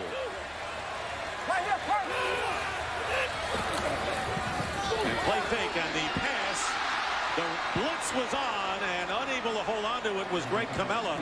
And you can't blame him because McNair had to really fire it away fast with Cook coming on the pressure. Rashard Cook does a good job of doing his responsibility. Don't chase the play down inside. You have contained. You have the quarterback. And makes a nice defensive play. He forces Steve McNair to throw that ball very quickly and off his back heel. he had Greg Camella wide open. Nice job by Rashard Cook. And you could not expect McNair to make a better throw with Cook storming in. There's not a lot of guys who could even have gotten that ball within range for Greg Camella to even have an attempt. So it's 3rd and goal at the 2, and this may be a smart timeout, and I think it would be at this point, Moose. This is a huge play right now at this juncture in the football game. You want to be sure you got the right play call. So the timeout called by the Titans, their first of the second half. They want to make sure. That's how important it is, as Moose said. We'll be back. Everyone's cramping up, and there's Eric Morris pedaling away. Somebody needs to find out on the Titan bench what Eric Morris is drinking over there. So it is 3rd and goal at the 2. Justin McCarron's in the lineup for the first time, lining up on the right. Drew Bennett and Kevin Dyson, the other receivers. 3rd and goal on the 2 after a Tennessee timeout. And here is the pass, and it's caught by McCarron's for the touchdown. So they bring him in, and a flag is down. So let's see if there's a penalty marker down, and there is. So let's hold the celebration for you Tennessee fans, and now you can yell because the flag is against the Eagles. It is declined, pass interference, touchdown Titans, and they climb to within 5 and could very well go for 2 right now. They may go for 2 at this point. Look at the release by Justin McCarron's right there. He gets across the face. Bobby Taylor's holding him, hooking him, doing just about everything, but he can't stop that throw. What a good play call, too, because all the pressure was right up the middle. So the Titans will go for the 2-point conversion, and if they are successful, they'll bring them to within 3 of the Eagles. And plenty of time to go in this game. Otherwise, they trail by 5. This is a natural. Yeah, this is one of those no-brainers. Even if they kick it, there's still a touchdown away from taking the lead. So why not try and make the 2-point conversion and put yourself in a position to be able to tie the football game with a field goal. So here they go, spread them out in the slot. Last season, the Titans were 3 for 4. Pretty good. They got Whitecheck in the slot, and McCarron's and Bennett out there as well. And quarterback draw, and he gets there. Ball gets loose.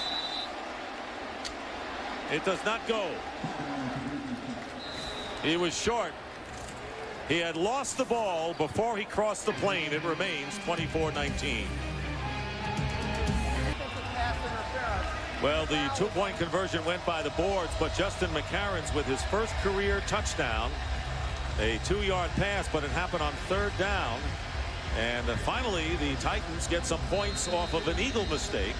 The turn of the interception by Dyson. So it is a 24-19 game early here in the 4th as Joe Nedney puts his foot to it. Brian Mitchell back deep, and Nedney's kick goes into the end zone. And that's what you want from a kicker. You want the field goals and you want the long field goals, but the kickoffs, you want them deep. Flag is down. So a little music and a little yellow flag, and the penalty will go against Philadelphia.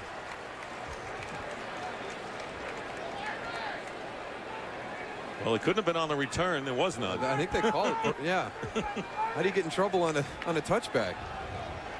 We're about to find out. After the play, personal foul, unnecessary roughness, late hit, number 42. Half the distance to the goal from the 20-yard line. First down. That was Rashard Cook. They'll have it at the 10. And now the music sounds.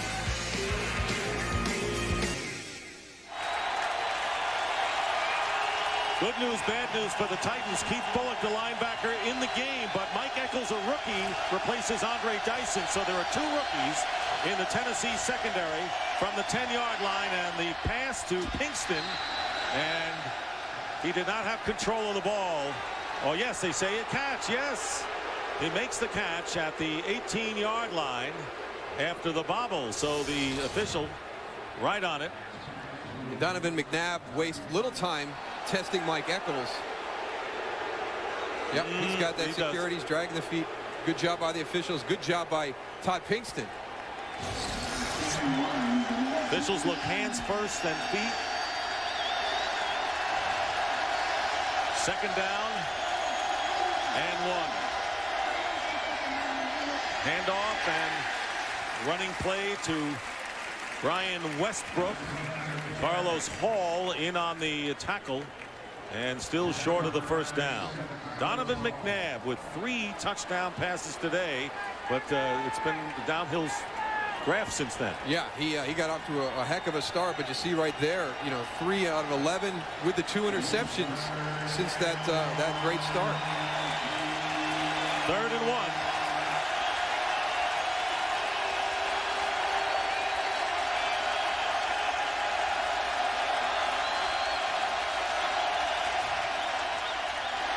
Looking one way, going the other. First down pass caught by Staley. And so the Eagles converting on 3rd downs. That was their Achilles heel last year, and they've improved on it to a big degree in this opening game. And the first down at the 28-yard line of the Titans. Yeah, and I tell you, this is a nice job of Donovan McNab finding somebody. Look at him right there. His first guy's covered. Nobody gives up on the play. Deuce Staley just kind of drifts out. Frank Chamberlain loses them in coverage, and that is an area that they really struggled last year. 3rd and 2 or less, and they threw the ball a lot. You look at what they've done today, 4 for 4, and that's after being last in the NFL last season. First down at the 27, and again to the air, getting away from one pass rusher, and this pass to Pinkston, and it is incomplete. And right now for a game break, let's return to James Brown in Los Angeles. Hey, Dick Sterling, preseason play by Atlanta continuing here against Green Bay. The pitch back to Warrick Dunn, his 2nd touchdown score of the game. It is now 31-27, Atlanta over Green Bay. That with 5:34 remaining in regulation. Back to Dick and Daryl. Couple of shootouts, JB. The Redskins and the Cardinals, and the game you just showed us the highlight of, Falcons and Pack. Yeah, and that's what a great game. And the Packers looking to get off to a great start. Some people thinking they had an easy September schedule, but Atlanta wasn't buying into that one. I don't know what easy is anymore. 2nd and 10 on the draw play. Brian Westbrook with a 2nd effort, and Westbrook carries it out to the 34-yard line. Todd Pinkston was very upset that this was ruled an incomplete. They said he was out of bounds. He's got possession right there. There's 1 foot down. There's 2 feet down. But he had a reason to be upset because he made it look very nonchalant as he went out of bounds. And then when they came in and ruled it, he was very upset. Obviously didn't press his case hard enough. 3rd down and 3.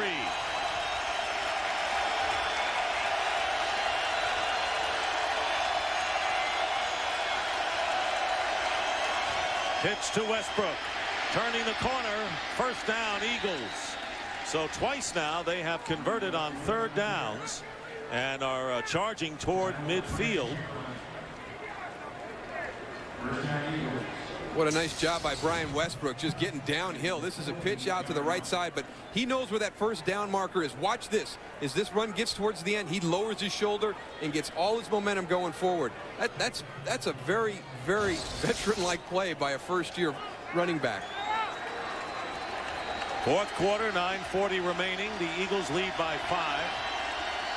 Deuce Staley back in. They're shuffling in the running backs today.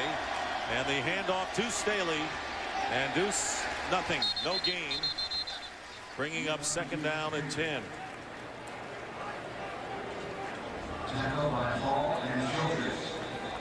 So an array of running backs used today by the Eagles. Staley, Levens, and Westbrook. Westbrook has carried 8 times and has averaged nearly 5.5 yards per carry. Pretty good debut today.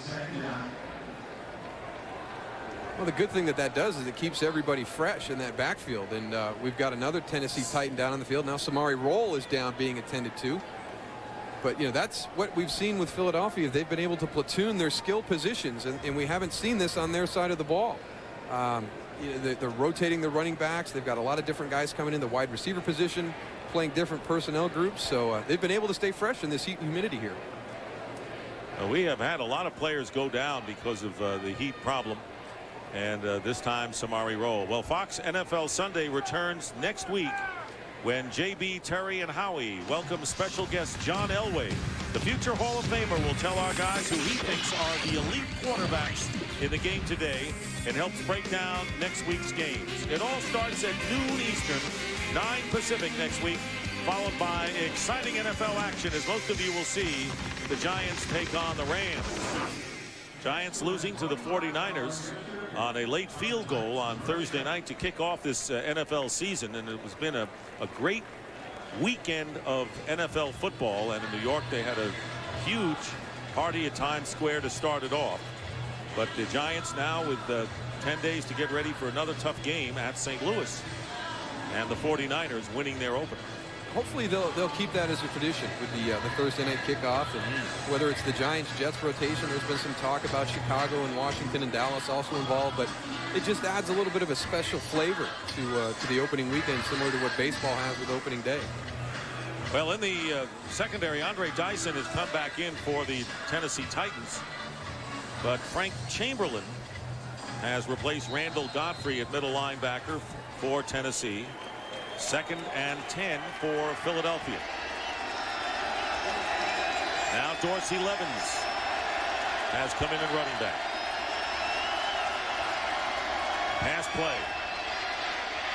Pressure and incomplete to Thrash. And Henry Ford putting the pressure on. Ford was iffy today with a ankle problem. The other guy in there was Carlos Hall, and for a guy that wasn't expected to play a lot today, he's had a really nice afternoon filling in for Javon Curse for the Tennessee Titans. Well, there you see the Eagles 54% on third downs, and they've got 10 yards on this one. This is a little tougher than the first two, as Samari Rolle returns to cornerback for the Titans. 3rd down and 10. And the quick pass thrown behind Pinkston, and that'll bring up 4th down. And McNab had to get rid of it in a hurry. And that's the position you put yourself into on 3rd and longs. The defense has the ability to bring a lot of pressure, and if you have to adjust your routes, normally your adjustments will come short of what your 1st down yardage is needed to keep the drive alive. And that was the situation right there. And as you pointed out, Donovan McNab had to get rid of the ball very quickly. So Derek Mason going back to return, and Sean Landetta to punt it away. Landetta, 40 years old and as good as they come, and the fair catch by Mason on the 16-yard line. So we have just under 9 minutes remaining. 4th quarter. Tennessee needs a touchdown to take the lead. The Titans will start from the 16, and what's interesting, Moose, is because the Eagles don't have the running game, the other team is always going to be in the game because they're not going to chew it out, chew the clock up. Yeah, they had that one real nice drive in the 3rd quarter that took time off the clock, but they got no points for that. So Steve McNair from the 16-yard line and keeps it on the ground. Eddie George, no gain on 1st down, and that was Ike Reese with the play. Barry Gardner is the middle linebacker. Levon Kirkland started, but Gardner is in there now, and they expected it would be kind of a 50-50 affair. Yeah, they both had very good training camps, and nobody really clearly beat out the other, but to start the game, I think you want Levon in there because of the running presence of Eddie George, and now in this situation maybe Barry Gardner because of the more likelihood of passing. 2nd down 11. Play action. McNair. And he's got Eddie George out of the backfield. And Eddie George picking up about 7 yards on the play. And that will bring up 3rd down. Well, so John Fox with a successful debut as head coach of Carolina. They beat the Ravens in the opener. Yeah, I guess they like winning those openers. But we got to get somebody down on the sideline to check Eddie's chin straps. This is the 2nd time today this helmet's come off. This one had a little extra help right there from Barry Gardner with a little headlock.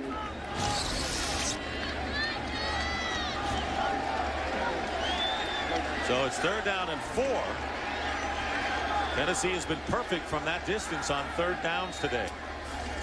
And McNair looking to throw, and it's caught. 1st down to Drew Bennett. What did McNair say about Drew Bennett? He just got the biggest smile on his face when you brought up his name, and he says that he continues to make acrobatic catches, you know, like things that nobody should be able to catch the ball, and then he struggled in the Green Bay preseason game, dropped a couple that were, you know, ones that you should never let hit the ground, and Steve got over there right away and made sure that he knew that that happens every once in a while, but it seems like there's a real good relationship right there between those two. Said he lulls you to sleep, and all of a sudden he'll come up and make the big play. John Simon is in at running back. 1st down at the 30-yard line for Tennessee. Here comes the blitz, and McNair Fires it, and it's nearly intercepted by Blaine Bishop. It was intended for Frank Wycheck, and I wonder whether someone got a hand on McNair as he let go of the ball. Sean Barber was very close on that play. This is the best that they have done, picking up the blitz, and Sean Barber sneaks through right there, and we'll see. Nope, nice job by Steve McNair, staying in the pocket, not moving his feet. This one just kind of got away from him a little bit, and it looks like Frank actually stumbled a little bit coming out of his break also. 2nd and 10 at the 30-yard line with 6:38 remaining in the 4th. Titans need a touchdown to take the lead. And the pitch is to Eddie George, looking for an opening, and George pounds his way to the 31-yard line, still about 5 yards shy of the first down. Rashard Cook, the extra back, making the play on George. And it's very impressive to have watched Tennessee maintain their composure this game with the way things unravel in the first half. In position right now, only down 1 score, and there has been no panic on their sideline the whole time. And Eddie George even getting back into some positive yards. He had a great start and then ran into a tough little stretch right there. But this Philadelphia defense, they're starting to platoon guys in and out. They could start to feel a little bit of the effects of this heat and humidity. 3rd down and 4. Titans have been successful from this distance on 3rd down. And here is McNair, and the pass is caught. Let's see if forward progress will give him the first down. And Kevin Dyson, I believe he's got it. Kevin Dyson caught the ball, was driven back by Al Harris, but it looks as if he has sufficient yardage for another Titan first down. He does a good job of getting to the right distance, but let's see if he bobbles it a little bit and then gains control. Not until he's back behind the 40-yard line. So we saw Brian Dawkins coming to the end of that play trying to lobby his point with the official, but it's just you run to the distance of the marker to give yourself a little bit of room for error. I love the way you're nitpicking right here. It's terrific. I like that. You're a precise guy. First down Tennessee, winding down to 5 minutes to go on the Titan 40-yard line, and the end around, and it's going to fizzle in a big way. Kevin Dyson tackled, and a huge loss. Hugh Douglas, 9-yard loss on the play. I tell you, they have to realize that Philadelphia is playing great team defense right now. There's been a few times where they've tried to run a bootleg out the backside, do some different plays where the person responsible for contain has always stayed at home. And that was the exact case right there. They try to run the reverse, but Hugh Douglas doesn't chase the play down from the backside. His job is to make sure the reverse doesn't come. So they get a little fancy here, and it costs them. It'll be 2nd down and 19. And time is working against you now, and you need a touchdown. See how McNair responds, and the pass is tipped by Barber, and the pass goes incomplete. And Aaron Kinney is now hobbling, and he's going to come out of the game. Wycheck will come in anyway at tight end. But that was a costly loss on that play when the Titans were making small but inexorable progress, it seems. Yeah, at least they continue to go forward, and you know that was Eddie George's view going into this thing. You know, we're not going to have big plays all the time. We just can't have the negative yardage plays, and right there, that reverse really puts them in a real difficult situation right now at 3rd and 19. Back on the 31-yard line of Tennessee. Here come the linebackers up the middle. They pick them up, and here is Derek Mason with the reception. Derek Mason with a big play on 3rd and long, and the Titans get it to the 31-yard line of Philadelphia. Eddie George with a big block and a pickup of 39. You're exactly right there, Dick. Eddie George steps up and gives Sean Barber a big pop, gives Steve McNair enough time, and that's what you're going to have in a 3rd and 19. There's the block. Steve's able to slide a little bit to his right, and he finds that opening with Derek Mason. Watch Eddie George again right here. Here comes Sean Barber, helmet to helmet. That's a nice job by Eddie George right there. That's the key to that play. Not so much the reception and the run, but the ability to pick up the blitz and give Steve the time. And the 39-yard play, and here's George off tackle, getting 3 yards on 1st down as the clock getting close to 4 minutes. We have 4:00. Now the clock is running under 4 minutes remaining. Derek Mason with a big day today, over 100 yards receiving on 7 catches, and that was the biggest of the day for the Titans. He has quietly put together 2 really nice seasons, back-to-back 2,000-yard-plus seasons, and you know, a lot of people talk about Marshall Faulk, but Derek Mason right here in Tennessee with back-to-back 2,000-yard seasons. 2nd down and 7 at the 28. A field goal does not really help the Titans. They need a touchdown. Here comes the pressure, and the pass gotten off to Wycheck. Frank Wycheck gets inside the 15-yard line, maybe inside the 10. And McNair did a great job of getting rid of it. And here comes Frank Wycheck on the crossing route, beats Barry Gardner. And if you're going to blitz, you're going to leave some big holes open where you can run. Bobby Taylor had a chance to make the play. He came unblocked from the defensive left side. Steve McNair, you know, we've heard it all afternoon in the pregame show and different topics. These guys are big, strong guys. He just shrugged him off, stepped up in the pocket, and delivered it to Frank Wycheck. 1st and goal at the 9. And the clock is 3 minutes, 21 seconds to go in a 5-point Eagle lead. And here is McNair, and McNair is going to throw this one away. He saw the blitz coming and had no chance. But this was a great, nifty play by McNair. Oh, right there. Look at that. Just a little step up, and look at the strength to just be able to shrug Bobby Taylor off. The design of the blitz was great. It freed up Bobby Taylor. He's got a clean hit. But Steve McNair felt the pressure coming from the right side, stepped up, and was able to shrug Bobby Taylor off. Both quarterbacks have that ability today. These guys are big, physical football players, and if you're going to come in on a blitz and you're going to take them to the ground, you better get everything you got on them, because they will just step up and shrug you right off. 2nd and goal at the 9, and there's a pass to Bennett. Flag is down. Bennett gets to the 5-yard line on what looked like a wide receiver screen, and this will be a face mask call against the Eagles. An automatic 1st down, half the distance coming up. Personal foul. Grasping the face mask. Defense, number 56. Half the distance to the goal. Sean Barber, who has made so many big plays today, grabs the mask on Bennett. Well, you see, it's actually Al Harris. Yeah. It was actually Harris who the Eagles were concerned about him in the penalties today. So it'll be 1st and goal at the 2-yard line. Harris forced to start at cornerback for the injured Troy Vincent.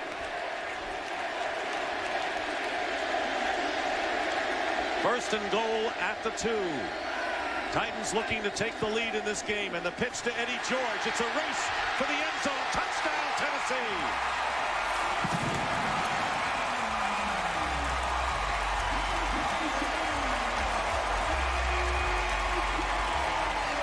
So Eddie George, the principal factor in this drive, and they are happy, dancing and singing in the heat in Nashville. And another Tennessee Titan is having a problem with the heat, and it's the quarterback, Steve McNair. It is 25-24 on this touchdown. What a nice call by offensive coordinator Mike Heimerdinger. A quick toss to Eddie George. At the goal line, the Eagles have been showing a lot of pressure up inside between the guards. He gets a little quick toss out to the outside to beat that pressure. And Neil O'Donnell has already started warming up on the sideline as McNair is shaken up just to be on the safe side. So Eddie George with a touchdown rushing and a touchdown as a receiver today. And the Titans have taken a 1-point lead over the Eagles with 3:09 to go. There is Neil O'Donnell. And of course, you well remember Neil O'Donnell as the Steelers and the Cowboys went against him. Yes, yes. Unfortunately for Neil, he had a tough afternoon. You felt bad for him, I'm sure. Well, you know, you never want to see somebody struggle, but I was a beneficiary of a rough afternoon. Yeah, tongue-in-cheek.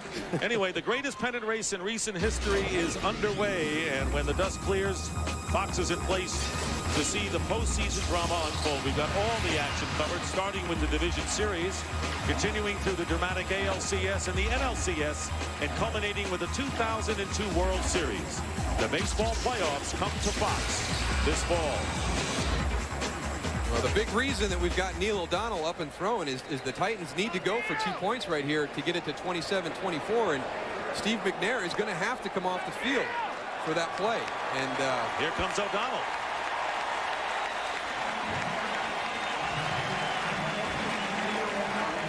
Titans attempted a two-point conversion on their previous touchdown. It came up empty.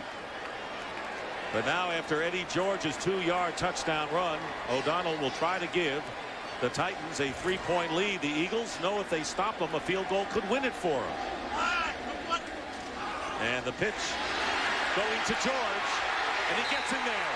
Al Harris came over, but Eddie George gets the conversion, and the Titans lead it 27-24. This has been some comeback by the Titans. They have maintained their composure all afternoon when everything went against them, but this is just great by Mike Commentator. Look at all the pressure in here by the Philadelphia Eagles. They did it on the touchdown run to the right side. They just come back with the exact same play to the left side. Surprised to see Philadelphia come back with a very similar blitz package with everybody up inside between the guards when you had just been burned on a quick pitch to the right. So the Eagles and Andy Reid had a 2-touchdown lead at halftime. And now the Titans are up 27-24. Eddie George, healthy, had a tendon attached to his toe, had ankle problems, felt good coming in, and he has responded. The numbers may not be that impressive, but you've had to watch out for Eddie George if you're the Philly defense today. Well, you know, regardless of what his production has been in the running game, just his presence and what he means to this football team when he's healthy. And then he's got 2 touchdowns. He's got the 2-point conversion to tie this football game up. Last year, Philadelphia would give up yards and do different things, but when you got into the red zone, you had a very, very difficult time scoring on the Philadelphia Eagles. So Eddie's presence in the red zone and what he has been able to do, getting touchdowns instead of kicking field goals, goes beyond his production in yardage. It sure does. And now the Eagles will have a chance, and they have plenty of time with 3 timeouts and 3 minutes to go. Kickoff, Brian Mitchell at the goal line. Eagles counting on a good return here from Mitchell, but Tennessee comes in big on special teams and drops him at the 21.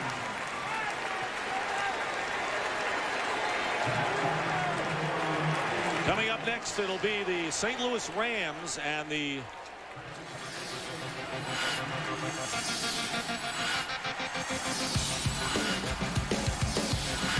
Denver Broncos, and some of the stars that will be in this game. Yeah, and a couple years ago, they opened up the season with the St. Louis Rams being the defending champions and put 77 points on the board combined. So that's going to be a shootout at Invesco Field.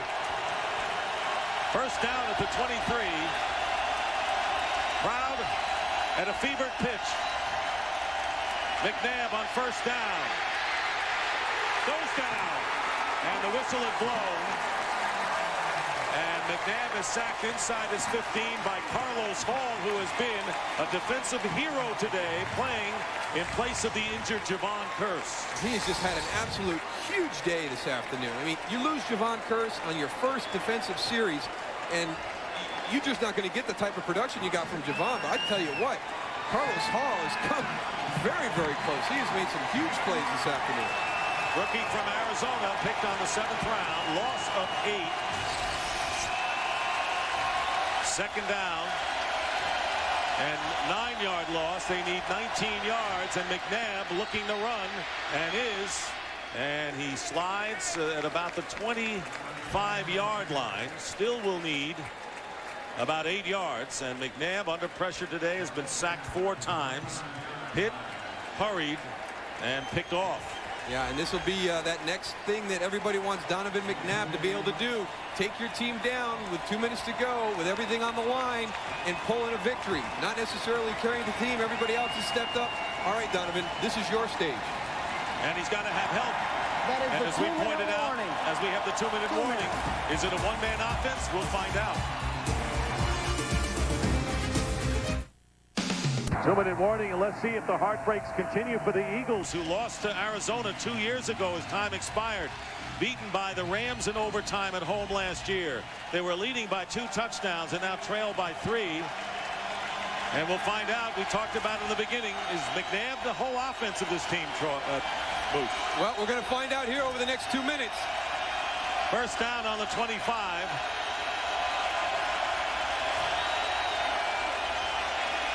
Plenty of time for Donovan McNab, and a great defensive play by Donald Mitchell, breaking up that pass intended for Antonio Freeman. And he has had help throughout the game. Antonio Freeman was huge in the first half, not only with his production, but freeing up some other guys. He's working the slot right there. This ball is thrown a little bit behind him. He had separation on Donald Mitchell. That ball needed to be out in front of Antonio Freeman coming across on that in route. So Sean Landeta will kick. Eagles still have their 3 timeouts, and you know they'll use them on the defensive end to get the ball back. And back deep with Derek Mason. Fair catch called for by Mason at the 27-yard line.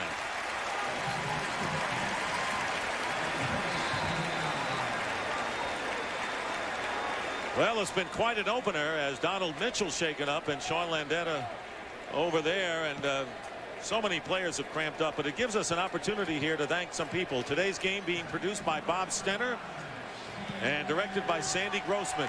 18 Super Bowls produced and directed between those two. The associate director is Charles McDonald. The broadcast associates are Wayne Wilson and Robert Bubba Slosby. The technical producer is Bob Muller. The pregame show is produced by Scott Ackerson and directed by Bob Levy. The senior producer is Bill Brown, and the executive producers of Fox Sports are Ed Gorin and David Hill. And we'd like to thank our guys supporting us up in the booth, our spotter Chris Visser and our statistician Rick Odioso. So the timeout called by Tennessee. It is their second, and within 2 minutes it's the injury timeout, so it counts against your allotment. Steve McNair, by the way, is out on the field. As you look at we talked about it earlier, Donovan McNab early on, hot, cooled off since. Yeah, and you know, hard to say what the reason is there. Some adjustments by the Tennessee Titans defense, or just I think the big question is how is Brian Greasy? You know, is he back to his form of 2000 and fully healed or not? And what happens at the running back position?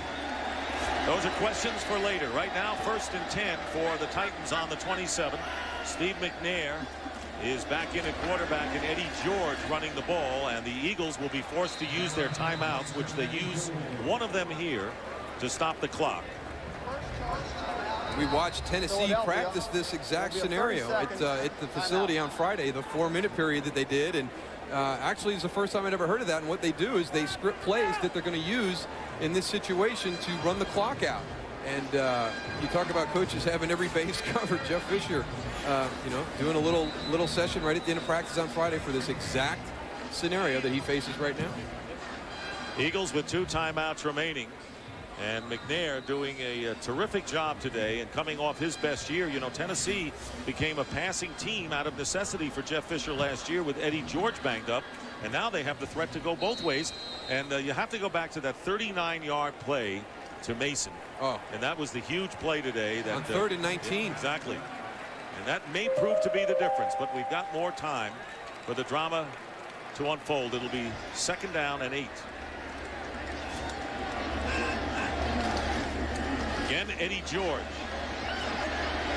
And uses up some more time. The Eagles call their 2nd timeout, 1 left.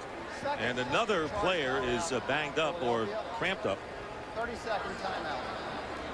And that was Zach Pillar. Looked like he was cramping. The Eagles, before they should call these timeouts, might want to take a look around the way these Tennessee Titans have been dropping. Maybe they can save one of their timeouts and let Tennessee have to use one of theirs. Yeah, Zach Pillar, who's playing left guard, taking the place of the legend Bruce Matthews, retiring after 19 years as an Oiler and Titan. You get a cramp in that hamstring, that's a big cramp. It's a big hamstring. 1:37 on the clock. 3rd down and 10 coming up as George was content to just hold on to the ball. Number 1 priority, do not put the ball on the ground. Your chances are you're not going to get a 1st down, but you want to take time off the clock, hold on to the football, punt the ball, and give them a long field to try and come back and get this field goal. 3rd down and 10. McNair is not going to try anything fancy here. He hands off to Eddie George, and George diving to the 31-yard line. 3rd and final. charge timeout. And the Eagles have used their last timeout. So Eddie George gaining 44 yards in 17 carries. And the healthiest he has felt. This is pregame. Yeah, and this is the situation we've got right here. David Akers in pregame today made it from 63 yards out. So going the same direction that the Eagles will be going right now, that would put the line of scrimmage that they would have to get to, and albeit he's got to do it again, but the 46-yard line seems to be the first time that they would have a legitimate attempt at a tying field goal. Craig Hendrick will kick. It's only the second time today that the Titans have punted the ball, and good hang time for Hendrick. Brian Mitchell at the 25, and Mitchell gets a few yards back. So 1:23 on the clock, and the Eagles at the 34-yard line, their own 34, no timeouts remaining. Well, the defense did their job. They held them to a 3-and-out. They lost a little bit of time on the clock, but now it's up to Donovan McNab in the offensive side of the ball. You know, Daryl, they need 20 yards to get it to the 46 for a 65-yarder. I think they want a little more margin of error. Oh, yeah, absolutely. You don't want to be lining up for the 63, 65-yarder side of the game. Well, Jeff Fisher wants the crowd to come on in, and here they are. First down on the 33. McNab with time. Dropped by Thrash. He was open at the first down marker. Thrash with a touchdown catch today. Thrash, Deuce Staley, and Chad Lewis caught scoring passes from Donovan McNab. Eagles at halftime led 24-10, but the Titans have responded in a big way in the second half. 2nd and 10. No timeouts remaining for Philadelphia.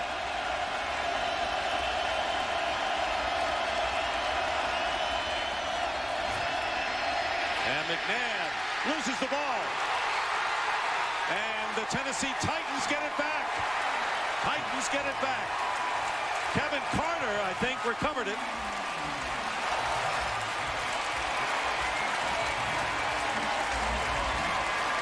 And an Eagle is shaken up.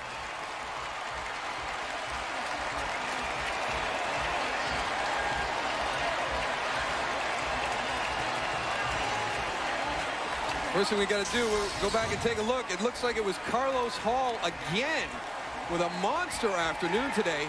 Donovan McNab. It was. Carlos Hall. What a great afternoon. And there, you know, all the discussion that has gone on about this type of play with the tuck rule and charged with an excess and 4th timeout due to injury.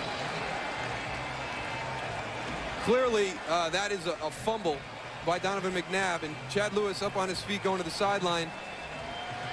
But you can't say enough about what Carlos Hall has done this afternoon. Yeah, Javon Curse breaks a bone in his foot, and Carlos Hall, a rookie from Arkansas, and 6 sacks today. There's Curse. 6 sacks by the Titans defense. And with 1:12 to go and no timeouts remaining, all the Titans need to do is avoid a turnover.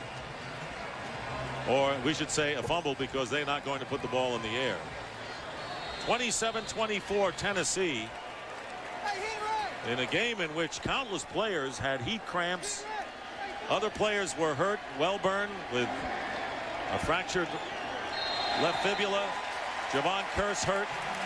War of attrition out there, and it looks like the Tennessee Titans have won this particular war. Right, I can't say enough what a job Jeff Fisher did keeping this football team together after the way things had fallen apart in the second quarter.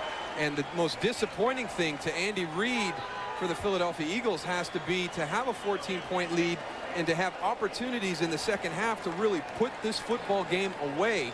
And they missed out on those opportunities. They let Tennessee hang around. They came back and beat them.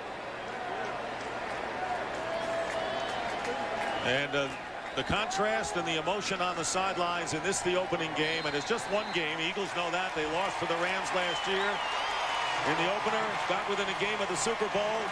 But a great job, Andy Reid says to Steve McNair. But it's better to be on the W side, and that's what Jeff Fisher and the Tennessee Titans have done today. as the Titans will win this game by a score of 27-24. And Tennessee with a huge comeback. So that's the story here. The final score, the Titans 27, Eagles 24 for Daryl Johnston, Dick Stockton. And when we come back,